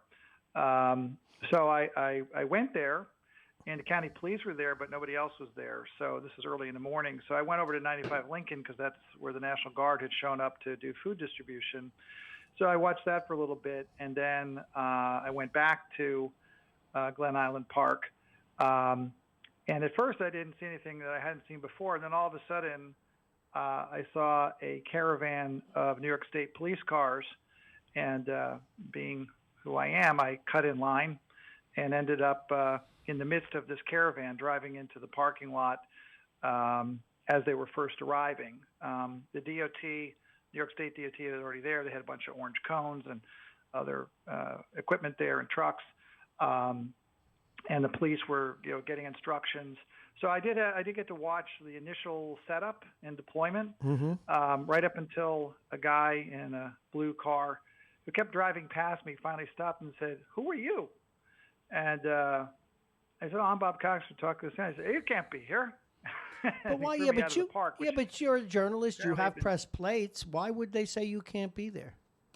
Well, because they had closed the park. Oh, okay. And I guess I was in there for about 15 minutes past the closing. So I generally didn't know. I was just sitting there, shooting video and looking around and waiting to see what else would develop. So they did kick me out. I stayed nearby and watched the next couple of hours. But I, put up a lot of tweets and things on Facebook to get the word out of what was going on. And yeah, within about an hour of my having arrived, the rest of the world's media showed up. So, I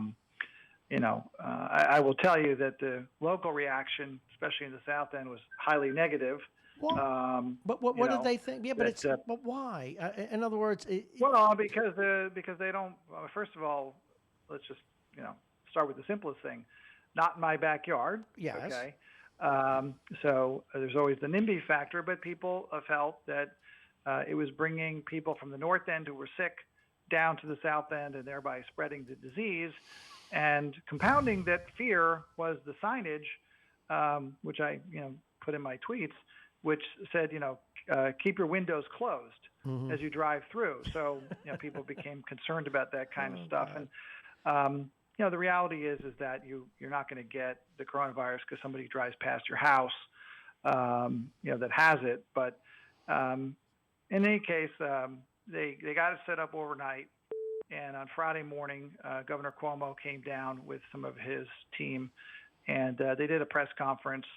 They actually had two large, party tents set up. The first one was open and active with people going through who had appointments, and there was 3 lanes open. I don't think the press all noticed that he said there were 6 lanes, which meant the tent that we were in was actually the other testing tent. But they had held off using it so they could do the press conference. I will also add that I did post pictures and video from this, but we were nowhere near the governor. He was a good 30, 40 feet away. And there was, police barriers and National Guard people. So it wasn't like anybody was sticking a microphone in his face. There was over 100 journalists there. Of course, we were all crowded into a pen, so I guess nobody cared what happened to the journalists. No, isn't that the truth? Because the press scrum, you couldn't be getting any closer when it's like that. A pen or a scrum. We're all cheek to jowl, fighting for a spot. And so but anyway, he did a press conference. He took about 5 questions. They were pretty much larger picture questions. And it's been well reported, so I'm not going to go into all the details, although I will say one thing that jumped out at me. The governor said that that a person was not contagious unless they were symptomatic, and they would be coughing, and then they would cough up droplets, and that's how it would spread. I had never heard that, and in fact, the governor put out a tweet this morning where he said that you can be contagious even if you're not symptomatic. And so I've gone back to the governor's office to ask that question, which is, well, which is it? And we don't know. Oh, well, they probably don't know. I don't have a response yet. No, but I think the governor just made a mistake, because you could be asymptomatic, but if you you got the virus and you put your hands to your mouth and then you put it on a surface, and it could live 9 hours on a surface, so you could be. Well, I don't know. I mean, he's standing there with the New York State Department of Health people, and he's saying that you have to be symptomatic. And it wasn't a mistake. He meant to say what he said because he was asked about it. Tony Aiello actually asked him some questions about it. 9:18. So we're talking, Bob. I got to do a reset here.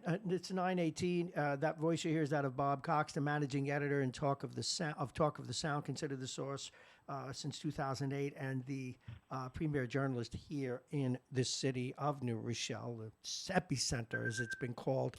So back to that, then, Bob. So we will take us from Glen Island and your concerns about something that the mayor, we had him on a little while ago, talking about where there were Uber Eats drivers and restaurants outside of New Rochelle that didn't want to come into the city because they thought we were under some sort of a lockdown. How much has that misperception hurt us? Well, I mean, I would just say this. The best analogy I can come up with, and it's not perfect, so people want to criticize it, they're going to have plenty of opportunities to do so. But I'm going to give my analogy. Okay. The only thing in my lifetime that this is similar to is 9/11. And for 9/11, I was here. I was in the city that day. I watched one of the towers fall down. My God. All of us in the immediate area were impacted directly, whether it was because we knew somebody who lost somebody or knew somebody who had died. Obviously there was an impact on all of our lives for the weeks afterwards because things were kind of shut down.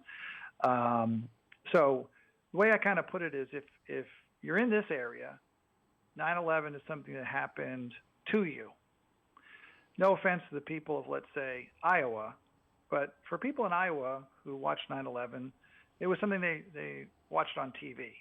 Okay, so it was very, very different. Not that they didn't feel sympathetic in Iowa, but it just was different in my view. Last week, on Tuesday, the governor announced the containment zone. And on Wednesday, the district and the city were responding. The superintendent and the mayor both had press conferences, and they were trying to explain to people what was going on and give reassurances like the mayor had done at that press conference on Wednesday about what this was and what it wasn't. And so the rest of the country, the rest of the world became aware of New Rochelle being a containment zone. And once again, it was terrible if you were here. We felt the impact, and we were dealing with it. But if you were in Iowa, it was something you were watching on TV. All right. The difference between 9/11 and this is by the weekend, even the people in Iowa were having their schools closed, their hospitals put on alert, hoarding of toilet paper in grocery stores in Dubuque. To that extent, it was different, which is it went from being something that happened to other people on TV to we're all in this now. And to that extent, it became more like World War II.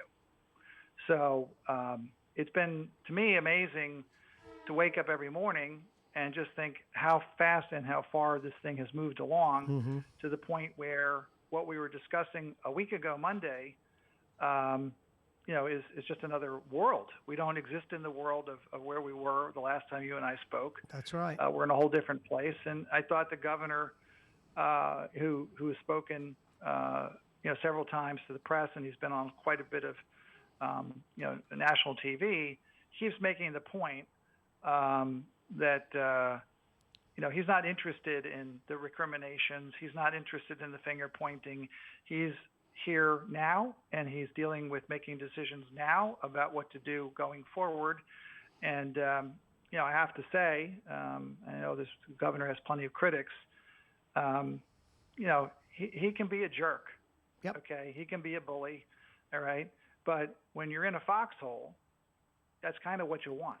Yeah. So all of the things that make him unpopular with certain people in the state are actually why he's succeeding right now. Well, yes, and I think you've expressed it really well. All of us in the media have criticized him for certain things, but he certainly has done well. In fact, the only and not that he had a choice, the unintended consequence of putting a nasty label on the city by calling in the National Guard was probably one of the few, not errors, but one of the few negative consequences of his actions. But I understand why he did it.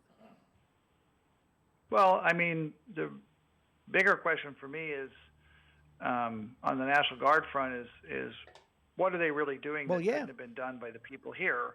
On the other hand, it's an extra resource. I'm told, and it's not official, that they brought in about 300 National Guardsmen between the EOC at 145 Huguenot, being deployed at the food distribution sites, doing the cleaning into various buildings, and also down at the test site at Glen Island. So, this is what you have them for, extra bodies. I mean, I was around a bunch of them. They're absolutely not carrying rifles. They're not carrying sidearms. But they didn't, in fact, even show up in big green trucks. Right, and the point you're making was the point that I'm making, and I understand why the governor did it, because if you're going to control in a crisis, you need control, and these people work for the governor. And as you said, and we have tried here desperately to make that point. They're not here with guns. There are no tanks.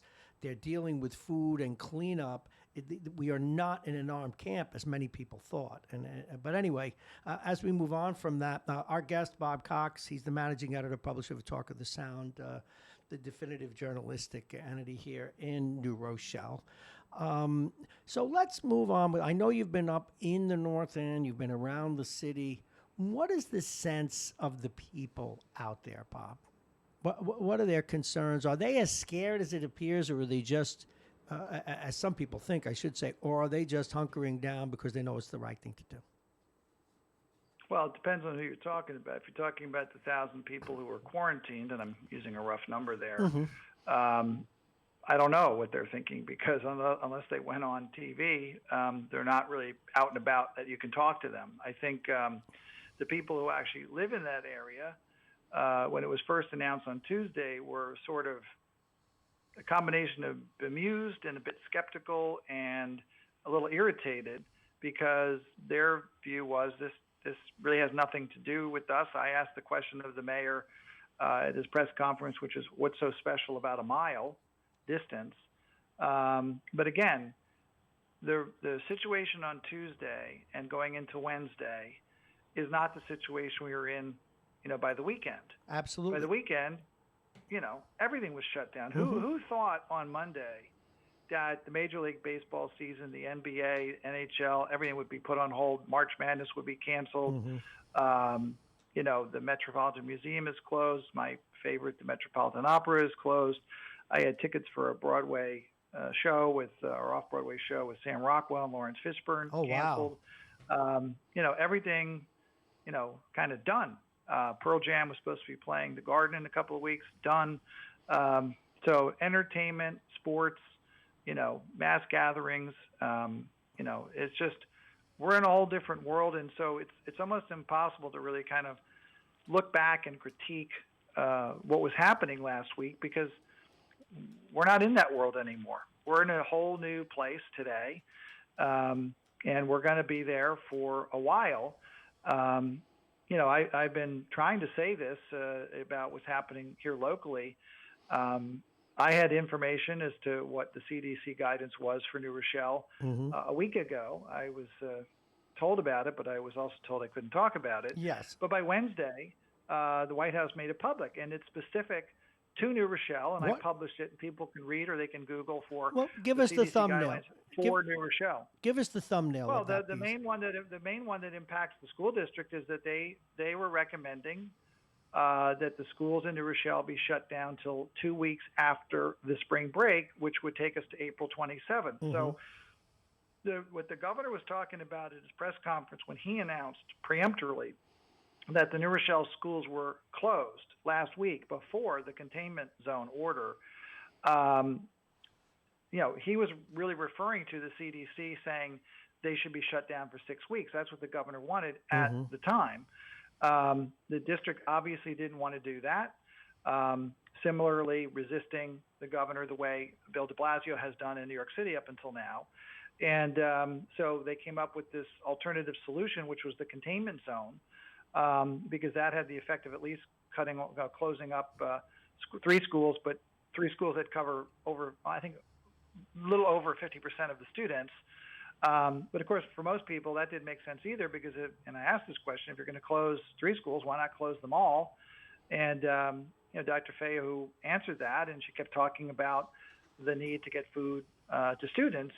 And I've talked to enough people who are involved in the food distribution, including Daniel Bonet, who's with Westcop and who is on the library board and was managing the food distribution at 95 Lincoln. And it's certainly, I don't want to minimize it, but it was odd to hear that above all else, right, the number one consideration really had nothing to do with education. It had nothing to do with students graduating. It had nothing to do with state tests, AP exams, Regents exams. It had to do with food. Time. It had to do with food. Yeah. And so there's a real disconnect there, because, most people in the city don't get their meals provided to them by the school district. But if you do, obviously it's a huge big deal. So it was just, I'm not saying it's good or bad. I just found it really interesting. Well, in fact, I have a question along those lines. Consideration. Why do you think, Bob Cox, that New York City and the New Rochelle district, which obviously the superintendent has been in New York City for 30 years, what do you think their thought was on waiting to the last minute to close the schools? What do you think drove that? You think it is? Well, that was my question. Do you think it's about the food? Well, I think it's food and childcare, right? And the families that depend on the school to basically allow them to then do what they do, which is if they're going to go to work and all that kind of stuff. And the governor's talked about that too, which is if you're a first responder or you're in the medical field in any way, dealing with patients, nurses, doctors, aides, and so forth, you need to be able to go to work. And so you can't just throw the kids back at those parents. Right. So it obviously gets really complicated, but at the end of the day, as important as all those things are, the first thing that was on people's minds was these large gatherings of students and teachers, because obviously anybody who, like my wife's a teacher, when my 4 kids were all in the New Rochelle schools, not that New Rochelle schools are different, they all went to different schools. My wife taught at a different school altogether. And between the 5 of them, they were constantly getting me sick. get a cold, get the flu, because if one school had it, we got it. If another school had it, we got it. So, they're like petri dishes with legs.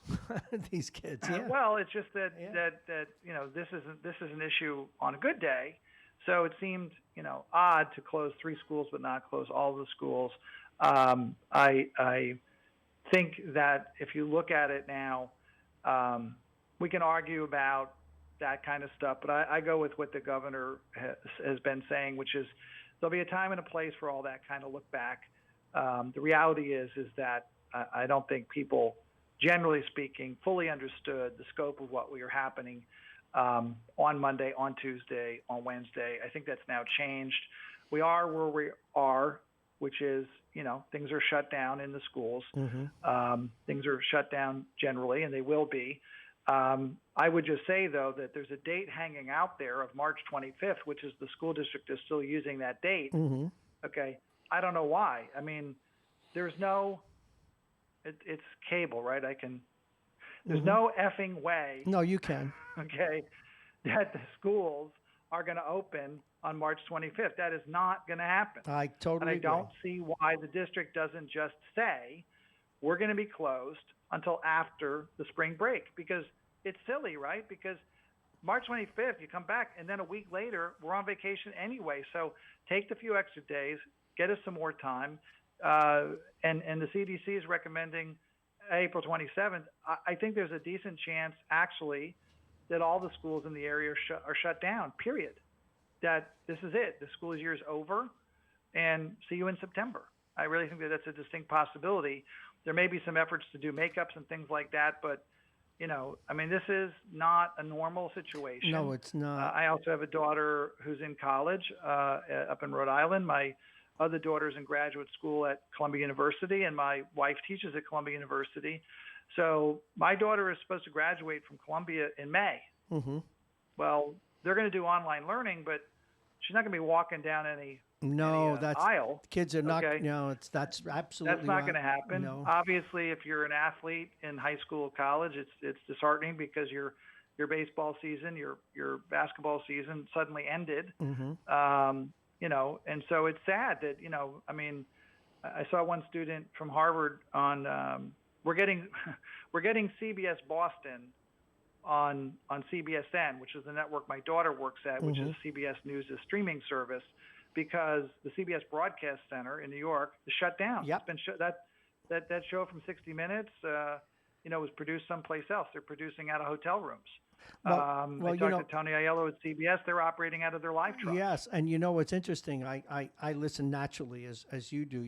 I put on as much news as I can when I wake up in the morning, and I was listening to 880, our colleagues over at 880, and they do this this dive into the news, and the two different anchors were in two different locations, and they were, so they really separated themselves. That's why today I finally made the decision.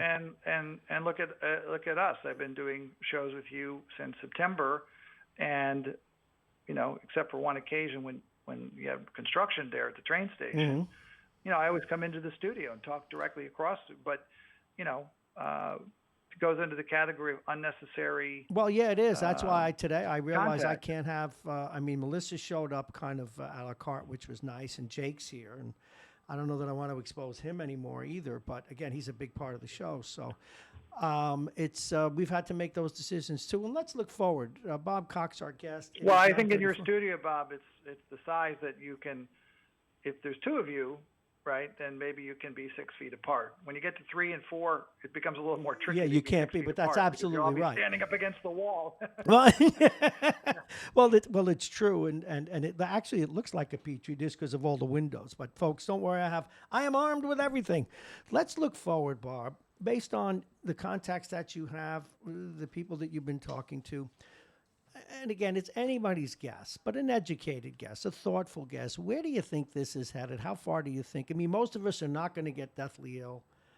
Where do you think this is headed at the end of the day? Economically, it's going to be a nightmare, I think. But where do you think we're headed? Well, I'm listening to the governor, and he's talking about this not being a matter of flattening the curve, right? That's the term that we're using. So the idea is, I'll pick a number out of the air, right? I'll just do it on a per capita basis. So if there's going to be like 1,000 people who get sick, 5% of them, would need to, or 10% might need to go to the hospital, and some percentage of those would need to be in the ICU and be intubated, older people, lung problems, things like that. So when you start ramping that up on large numbers, what he's talking about is, for the vast majority of people, you stay home, just like you had the flu, drink a lot of fluids, you recover. But on these kind of numbers, you're going to see a crush on what he called a wave going into the hospitals, and in some cases ICU. And he put up some numbers Saturday about how many ICU beds we have in New York State, which is measured in the thousands. I think the number was 3,000, 3,500. And 80% of those are already full. So you're talking 600 available ICU beds right now. So if you get a wave like they had in Italy, obviously we're not getting a lot of information, but if you have a wave like they had in Iran, okay, our hospital system won't be able to cope. And he said that he thought that was a couple of weeks away. So the whole idea here, and I guess this is the only good news I can really think of here, is because all these things are being done, like shutting down these sporting events and people working from home and all the other things that are being done to minimize the spread, that, the idea is that it's not going to stop people from getting this. What it's going to do is slow the spread so that it doesn't all happen at once. And, that's what the governor was talking about today on TV. He was on a bunch of shows this morning, which is you want to test everybody so you can isolate people. That we're starting to do. You want to also have capacity. So now that we've shut down things like all of the schools, you have all of these dorms all over the state at all these SUNY schools and other facilities that he wants to have be retrofitted to be able to act as makeshift hospitals. And that makes sense because you already have the beds. Now you need to bring in the additional equipment. You may have to share the equipment. You can't share intubators, but he's trying to build out capacity. So slow the spread, build out capacity so that wave of people coming into the hospital doesn't overwhelm the system. Well, George Latimer mentioned once today. Once that happens, you're putting people up in high school gyms. You're putting people, standing outside the door of a hospital trying to get in, standing in the hallways. It's a mess. Well, George Latimer mentioned this morning on the show here that they're looking perhaps at making the county center into some type of an emergency center of that ilk. It's certainly large enough, but those are the kinds of things that they are considering. Very interesting stuff. Well, you do what you can do, but although I would say this is that I personally, I'd rather be in a dorm at SUNY New Paltz or SUNY Purchase than out in the middle of the basketball court at the county center. Well, of course, but I think any port in a storm, they could reach that level. And again, apropos what you're saying, it all distills down to the number of people who would get seriously ill in the hospital, and the medical community would not be able to support it. Now, there is another statistical problem. We do not have enough respirators in this country for the likely number of people to get sick, and I know they're trying to buy them from China. Well, likely number of people, not likely number of people to get sick. The likely number of people to get sick is going to include 80-90% who get better at home. Well, right, no, but that's the subset. And it's not even just to be clear, it's not also the people that even go to the hospital, because of not all of them would need to be intubated. But that's correct. It's a smaller percentage, but it's still, we don't have enough. Right. It's that subset, I think, is the best way that I can put it.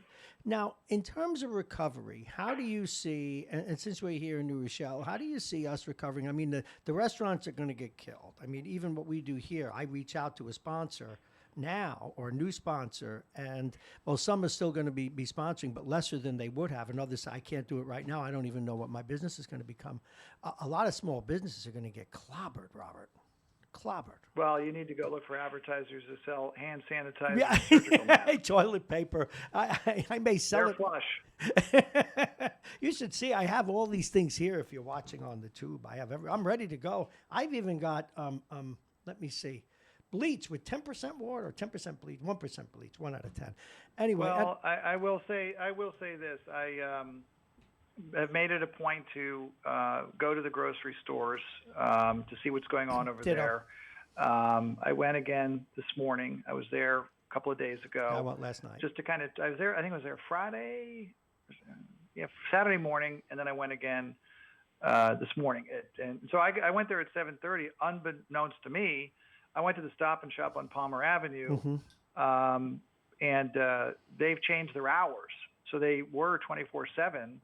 Didn't realize they had just opened when I arrived. They're now running hours from 7:30 a.m. to 10 p.m. I went and found a manager and asked him about that, and he said it's because we have to clean up. And I asked, does that include disinfecting? And he nodded, and but also the restocking. And I did notice that there's plenty of stuff there. I mean, I would say this: people hear about the grocery stores.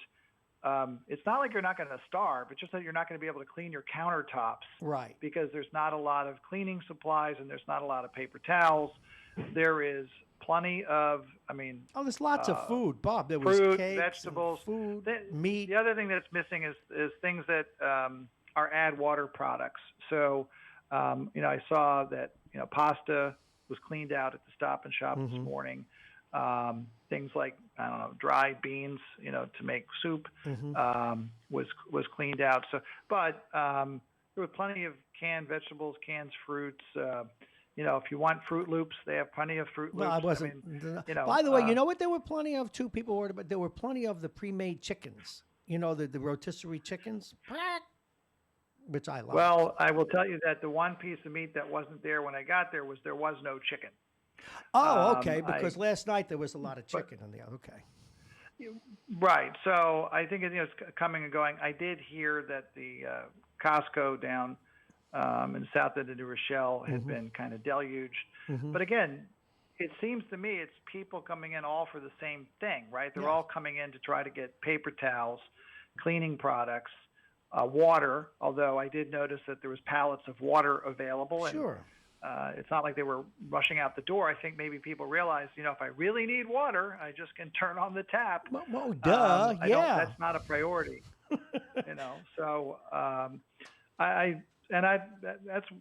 that's what I did. I looked for things that for myself that I could go, a while if I needed to. That wouldn't be fantastic food to eat, but things that where you could just add water. The one Robert, thing I really did want, because my son eats them all the time, is ramen noodle soup, and they're nowhere to be found. So, but you know what? As a good Italian guy, I have enough pasta always on store to last me through the next millennia. So that sauce. But as you said, there is a lot of as long as the restaurants are open for those who can afford it, they seem to have food. Yeah, they do. By the way, you know what a lot of the places are doing? A lot of these larger or boutique supermarkets, they bake a lot of bread there. So there are a lot of fresh rolls and bagels and things like that people aren't thinking to buy. Italian bread is still being made. No, I would say that it'd be fair to say that 95% of the items in the store were there. Like I said, there was the cleaning products and other stuff like that, paper products. But and they're restocking all the time. So I the issue here isn't a supply problem per se. It's a demand problem. People are, buying what they normally wouldn't buy, and loading up. I read a story that I think will bring a warm spot to all our hearts. A guy, I think it was in Tennessee, he and his buddy went around with a truck and bought up all the hand sanitizer at every mom and pop store on the back roads of Tennessee and ended up with about 17,000 bottles of hand sanitizer. They started selling it on eBay for $80 a bottle. And then eBay came in and shut that all down. So did Amazon. And this guy was complaining because he's now got 17,000 bottles of hand sanitizer and nowhere to sell it. And I think most people would agree. Why don't you just drink it and choke on it? Oh, they do. Although I think he's a lot of harm. I think I saw most recently that he's finally just giving it away. That was good. But the mindset is the issue there. He's giving it away because he can't sell it. no sympathy for people like that. I mean, look, you can't tell people not to do it. And I will tell you one thing: there's always a temptation to get into price controls and things like that. That actually makes it much worse. Just go visit Venezuela. That's not the solution. Nope. You got to let the market work. If you start, it's a very impulsive reaction. People say, "Oh, we got to control this. We got to shut this down. We got to shut this down." Well, you do that, and you're actually going to make it a lot worse. Isn't that interesting, that kind of dynamic? 9:45, we're have another 10, 15 minutes left with Bob Cox, the managing editor, publisher, Talk of the Sound. We're talking, obviously, about the crisis of the coronavirus as it affects here in New Rochelle as elsewhere. Continue, Robert. Well, we could turn to the school district if you like, because there are some things to cover there. Yeah, there's a little bit of news. Yeah, I would like to do that and head straight there. Well, the biggest news is that they put out an announcement that they're going to have distance learning set up. They put out, the district put out a video with Dr. Feo, the superintendent, and Dr. Marrone, who's the head of curriculum instruction. However, this is not like the remote learning that my daughter's doing at Columbia, where she's actually connecting in and they're actually teaching classes and giving out daily assignments and that the teachers are evaluating the work and giving feedback. So the normal process of teaching. This is basically posting assignments, very much like homework, and it's not really clear exactly what that does. I don't want to discourage the students from doing whatever they're assigned to do. I just, have been down this road before with 9/11 and other things, Hurricane Sandy, all right, where, people should remember, right, it wasn't that long ago, for some of us, 8 years ago, that, Hurricane Sandy shut down the whole city of New Rochelle.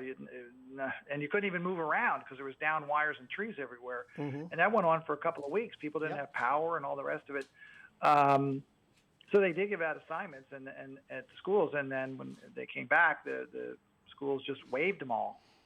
Like, okay, thank you. You can keep it. We're not going to really grade those. So I don't really think that what the school district is doing is really teaching anybody.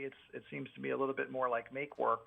They'll probably kill me for saying that, but no, just to be clear, their distance learning is not online classes. Right, and you know what I suspect, and I don't know what the effect of it is. You follow education more closely than the average bear.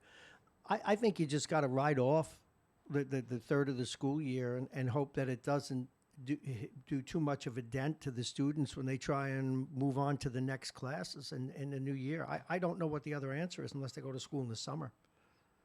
Well, I would tell you this. If 40% of the kids need to get free and reduced lunch, and we have to have the National Guard come in to deliver the food to these kids, I just can't imagine that 40% is going to be doing a lot of homework assignments. Yeah, neither do I. Okay. And I think that's going to be the reality. The rest of the 60%, probably not either.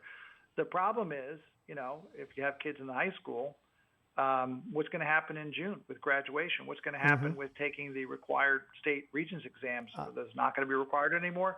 Some students, are 2/3 of the way through or more their AP courses, and those exams are supposed to be in May. What's going to happen with that? So the one thing that did happen is the governor has moved to waive the 180-day-a-year requirement for schools. So, I'm speculating here, okay, but I'm speculating based on getting all the governor's communications, listening to him at the press conference, reading the CDC guidance, and knowing how all of this works.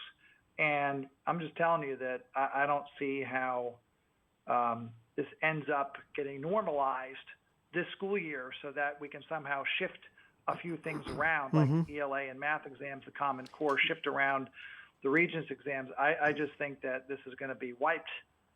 And I don't know what that means for kids. Are you just going to say, whatever you got done by March, if you were passing, you get a credit. If you weren't, you won't. I think that's what they're going to have to do. I don't know. I mean, they're because this, I just go back to this, holding on to the idea, which the local school district is still doing, that New Rochelle schools are going to reopen in whatever it's going to be now next week. Okay, I think it's Wednesday or Thursday. That ain't happening. You know what, Bob? You know what would be interesting, happening. Bob Cox, if we took a look at the European cities that were bombed out, or the Japanese cities that were bombed out in World War II. What did those students do if their schoolhouse or their whole school system was destroyed mid-year? How did they handle that? I just wonder what the history of it is, and I just thought about that now. If you're talking Hiroshima or Dresden, that's easy, right? The kids were all dead. No, that's true. No, but the issue is in other cities, whether it be London and certain of the other cities in Germany that were bombed but not destroyed, you may have had to cancel school, and I'm just wondering what they did in the following year. Did they just say, all right, everybody do over? I'm just wondering. It's the only history we have. I don't know. I mean, it's the only history we have. You're going to have to pull up some World War II historian as a guest at some point. That's not my area of expertise. No, but it's something that I'd like to do. Well, my real point is that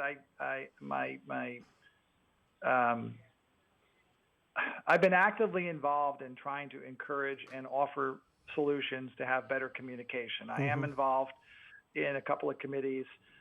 One of the things I was pushing for from very early on was we needed to communicate with the families and the world at large, all the really good things we do with our facilities management and all of the things we do with disinfecting the schools and all the special equipment we brought. We have videos that were made by the manufacturers to demonstrate how these, they don't like to call them this, but they're basically spray guns that connect to a backpack that you wear. You put water in them and then you drop tablets in. Our staff in every school has already been trained to use this equipment and how to apply it to be effective. And so we're not just saying, oh, we should start doing this and we're going to just kind of throw it at people, because you still need the equipment. You have to purchase it. And guess what? It's in demand now. So there may not be equipment to purchase. Well, the good news is we already bought that equipment 3 years ago. Okay. So, and you have to train people how to mix the chemicals, how to apply it. We did all that 3 years ago. So my point was that, in dealing with the administration and the board, is we need to tell the public that, okay? Well, not only did they not do that, but they were not, in retrospect, transparent, to say the least, about what was happening with things like hand sanitizer, because at the press conference, this came up on Wednesday, and I'm the one who asked the question all about the disinfecting and all that kind of stuff. And we now know, based on an email the superintendent sent out on Friday afternoon, that the statements that she's been making all along weren't true. And that's really disturbing. Was it deliberately untrue, or was she misspoken, or do you know? Well, misspoken implies that she tripped over her words and she said something at a press conference that's not exactly what she meant, that she was inarticulate. Well, did she have bad information, or was she intent on deceiving, do you think? Because that's going to be found out. Well, I can tell you what happened at the press conference. Then I can tell you that I've been getting phone calls, or was getting phone calls all last week from employees of the district at different schools, which I won't mention, screaming at me that they did not have the hand sanitizer, either in the classrooms or in the dispensers in the hallways. And I did know, because I was actually party to that discussion at the time, that weeks ago we ordered the 60% alcohol hand sanitizer, because in the schools in New York State, you're not allowed to use that. We have what's called a green cleaning law, and you have to use green products, which excludes things like Purell, okay? And also includes things like bleach products and things like that. So we have to use other stuff. Well, the CDC had come out with guidance saying that you needed 60% alcohol. We didn't have 60% alcohol because we were complying with New York State law. So the discussion was, well, let's order it. We can always return it. Right. Okay. So we did order it. So to that extent, the district did the right thing. But by the time the delivery was due to arrive, the demand was so high that the distributor cut the delivery significantly. So we got some stuff on Thursday, and the rest was supposed to come last Monday. My understanding was that it had come in, and at the press conference I asked about it, and what Dr. Fayez said was there was not enough of the bottles to go into each classroom, but there was enough to put it into, like, these are larger dispensers. So a bottle might be, I don't know, 6 or 8 ounces, but the dispenser might be like a gallon. Okay. I'm exaggerating. It's not quite that big, of course. It's much, much bigger. And that all the hallways had the hand sanitizer. So the hand sanitizer was available. The union people were telling me it wasn't. And then that was Wednesday. Thursday, the union put out just a excoriating letter against the superintendent, saying that what she was saying wasn't true. I actually tried to get in touch with the union people, but they were not taking my calls. Maybe they were busy, but I didn't know what to make of it, because there's a superintendent talking to the whole world, because everybody was there, from Japanese television to Europe to, the New York Times and NBC. Everybody took her press conference, and she made some very definitive statements. The union was saying something different. I was hearing something different from the union members myself. And then Friday afternoon, she put out a statement, softly worded, but basically saying what I was telling you all along wasn't actually true. Wow. Well, that's a big problem. That's a big problem. And I don't know why it happened. I really can't imagine that she was deliberately misinforming people. That's my point. Because quite frankly, there's no reason to. If you didn't get the supply, then you say, I didn't get the supply. Look what's happening in the world. The demand for this has gone through the roof, and they didn't get. We did order it, and we didn't get our full delivery. Do you know what bothers me a little bit, Bobby? Hands. Now, you of course were on these committees, so you'll correct my assumption. But I have to make an assumption. Why would we not have a supply, even though we had this cleaning law, and I get all the green stuff, but in as much as infectious diseases, when they occur, require certain types of, whether it be bleach or 60% alcohol, why would the state be so ignorant of that in their legislation? Well, that's really not accurate, Bob. Well, that's why I asked you. That well, the whole premise of the question is wrong, because it's assuming that the green cleaning products aren't effective. No, well, that's why I said my assumption may be wrong. What came out of the CDC guidance is that for coronavirus, COVID-19, their guidance was that you needed a 60% alcohol to be effective. Okay.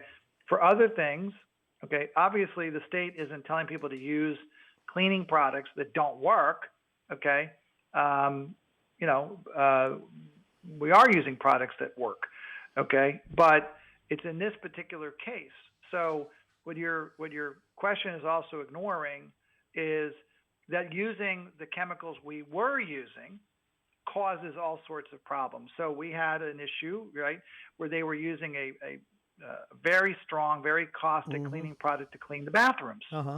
The bathrooms are a confined space. The windows are typically not open, especially in the winter. So they'd go in and they would, douse the whole bathroom with this chemical.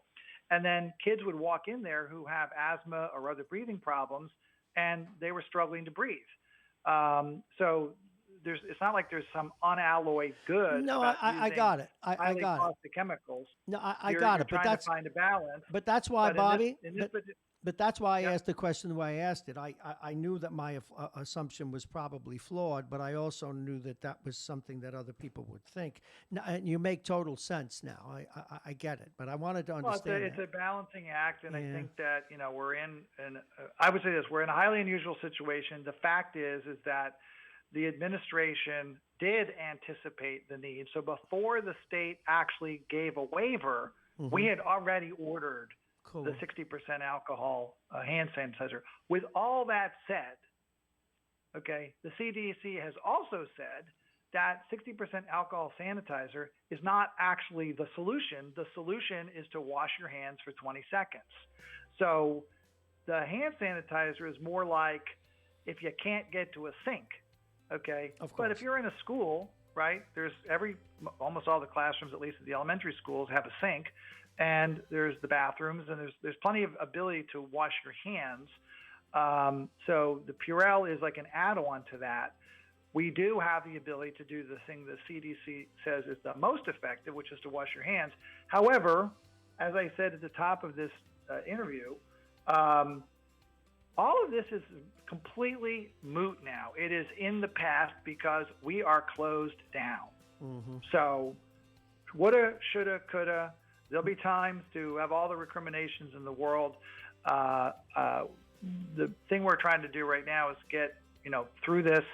I think that people are starting to realize that this is when they say it's going to get worse before it gets better. They don't mean like my neighbor might get the coronavirus or I might even get it and I might be sick for a couple of weeks. What it means is when you sit down on Saturday to watch sports, there's nothing on. Right. Okay. When you want to go out for entertainment, there's nowhere to go. Okay. And you're being told not to travel or this and that. So people are just going to have to get to the new reality. And that, I will just tell you, Governor Cuomo said that he thought that we would be dealing with this for 8 to 9 months at the press conference. Now, it doesn't mean the schools will be shut down for 8 or 9 months, but we will be dealing with this. But you know what? If I was the president, and I'm sure they thought of this, I would be already convened all of my best people at the Los Alamos Laboratory and go for Manhattan Project 2. The number one thing that we have to be focused on here with all of our best minds is getting a vaccine, because we get a vaccine and this problem can dissipate, but it takes time. I think you're going to see them waive all these protocols, and if they get a vaccine that's working, you're going to see it, ramped up like you wouldn't believe, and I don't think it's going to take a year and a half, which is what Dr. Fauci said. Initially, I think that they're going to find ways to make that happen. I got to tell you, not a year and a half. I like the Manhattan Project idea. Bob Cox, thank you very much. Very comprehensive, interesting as always, and informative. We will talk to you later off air. Remember, folks, you want to keep up to date on all this stuff and what goes on here in this city. Talk of the Sound, their outlet, the best considered the source since 2008. Bob Cox, the managing editor and publisher. Thank you very much. We'll give you a buzz off air.